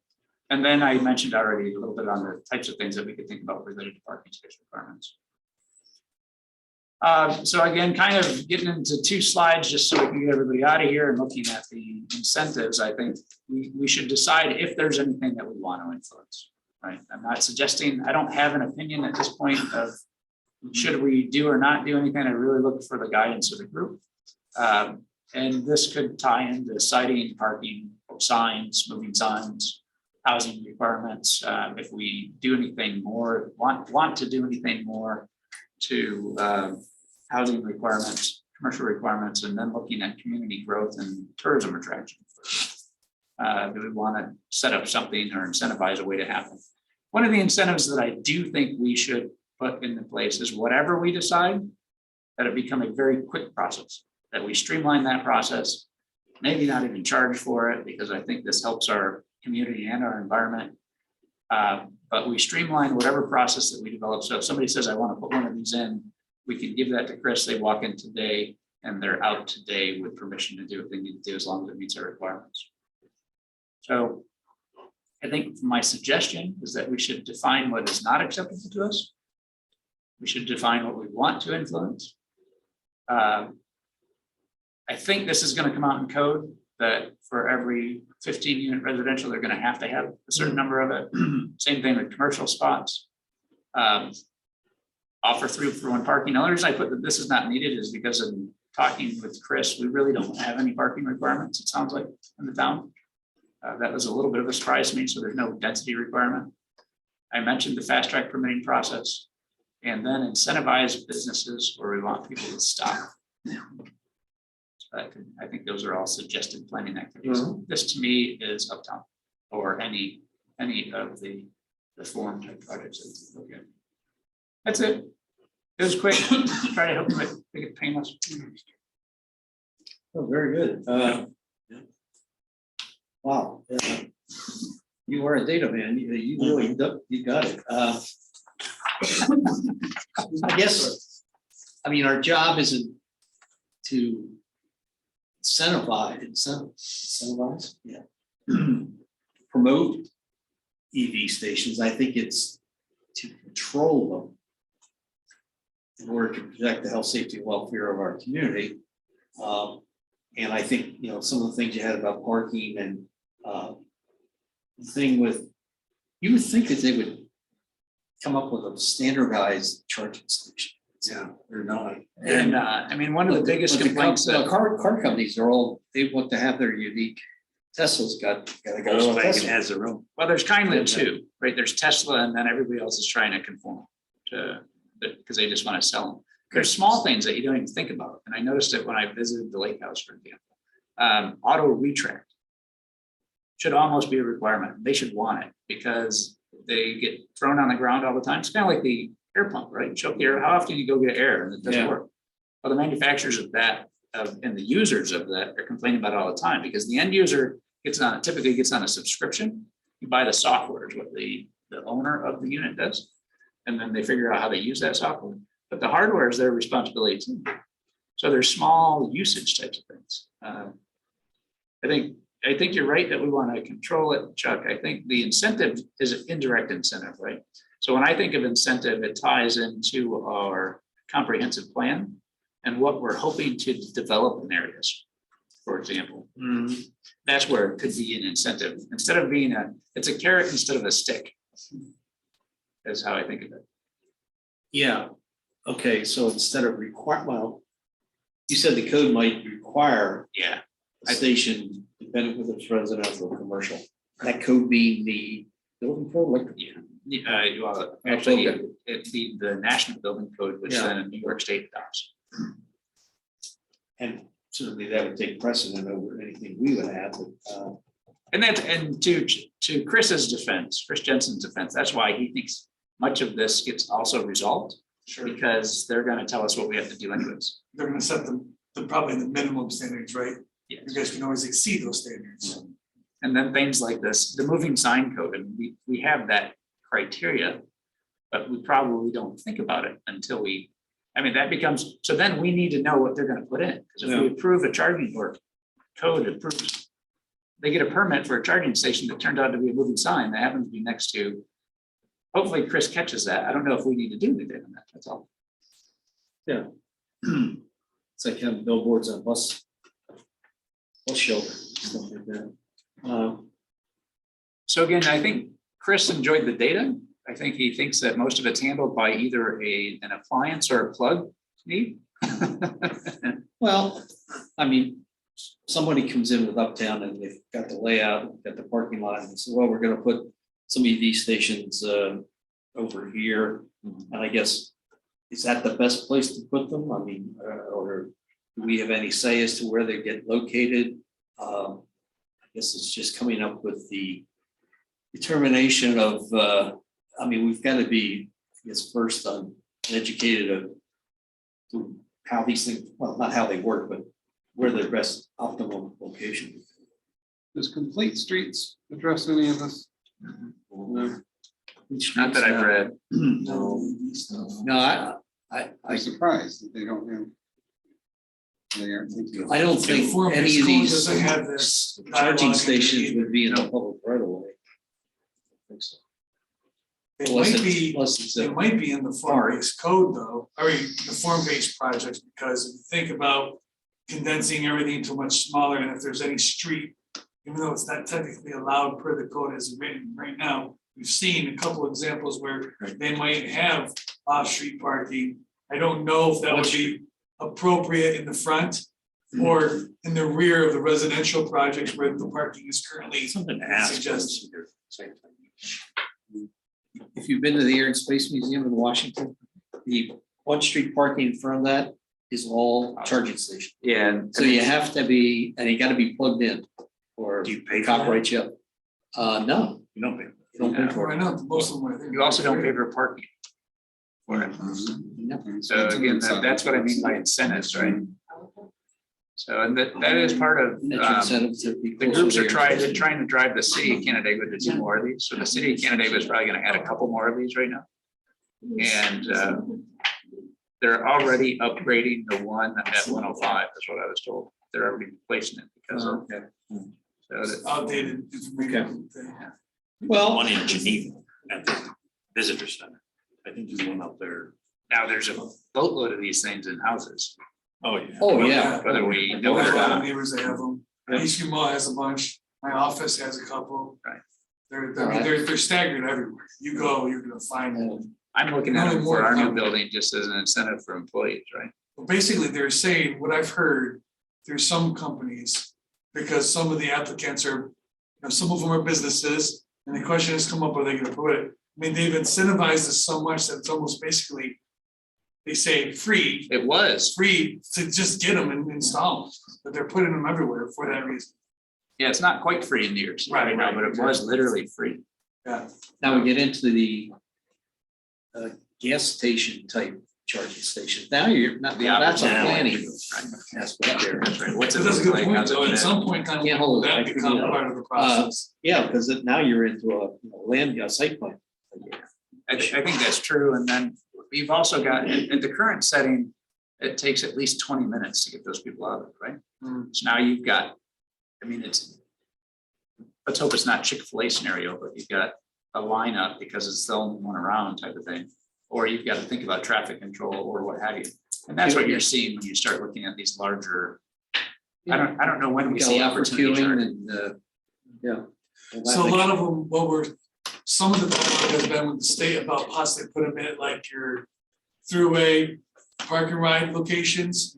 That way there's an opportunity to park your car there, because some of them do, there's still some vehicles that haven't caught up to the speed of the charging station, right? So That's it right. could take like 2 hours to charge your car. So I know that that's what I've seen so far, like municipal parking lots is the ideal location to allow Issue mall. has them. parking, exactly, each from all. Because to combat against that though too, like if you're putting them in municipal parking spaces, you're chewing up parking spaces for a period of time, who knows how long. That's right. Parking garages, I mean, the city's got more of these potential issues than we do. I started seeing them in parking garages at the point, so I'm at the. Not here, hospital, they're that's all over the much. place. I mean, if you go to California, they're in every parking garage. Sure. And again, they're desired locations Yeah. to incentivize people to Show As up. gas goes up, you're gonna see more. It's gonna be close to the elevator, the parking garage. Yeah. Okay, well, I'll ask Shauna to distribute that PowerPoint. That was very good. That was- Yes, thank you. I got Just it. let me know if there's additional action. Well, Otherwise, yeah, I'll put it on hold. let us all digest it and see how we fit into the mix on this thing. I've been asked to present it to our joint economic development group, Oh, so I'll do that as you well. gotta get a trademark. Take your show, a road show. All right, folks, I appreciate, thanks for hanging in, Amanda. I'm just looking at the next meeting. There's nothing there that. Couple of dependent upon ZBA, you're not gonna be here, What are Lance. the applications tentatively scheduled for? I don't mean to delay this any longer. Just curious. Shotland, Simmons Rockwell site, Simmons Rock- German Brothers. Simmons Rockwell is, that's the. the silo, equipment place. the equipment. I think that You might fellas be a not get couple- this? Yeah, I signed up You for don't. it. I just got it for the first time. Yeah. I signed up for it, and I never get it. Amanda, I know I referred it to you, they're talking to Yeah. towns. It's got the Yes. article on tiny houses Yes, I did get that. in Yep. your meeting, okay. Where do Yeah. we find that? Could we make sure all current and new? Oh, yeah, everybody gets I get mine. signed up. Don't sign me up again, I get it. You get it? I get it. Scott? I I don't, signed I up for like. that. Including two of them. I know, I know how I fit in there. That's all right. You're slowly Maybe moving I get away yours. this way, though. The New York Planning Federation, in case you guys haven't seen that, they do have three in-person conferences coming up in They case you're do? looking to take I didn't see location. that. One is gonna be here at the tasting, the New York Tasting Oh, nice. Restaurant in September. Oh, man. One is gonna be in Hyde Park in New York City, in case you're looking to get away in September. One is gonna Town be in- covers that expense? Almost certainly. 10%. And then one will be in Lake Placid in October. Ooh. that one- Wow. that one- In October, Lake Placid, for that these would be conferences, cool. and they're usually pretty fun. That's the one that I want. Is that Okay. on like a? Nice airstrip right at Friday? Lake Placid. Oh, yeah. We're going to Lake Placid. I in can take July. 16 if it's all in? I can fit. Dave Plant, who is the new president, forwarded us a couple questions.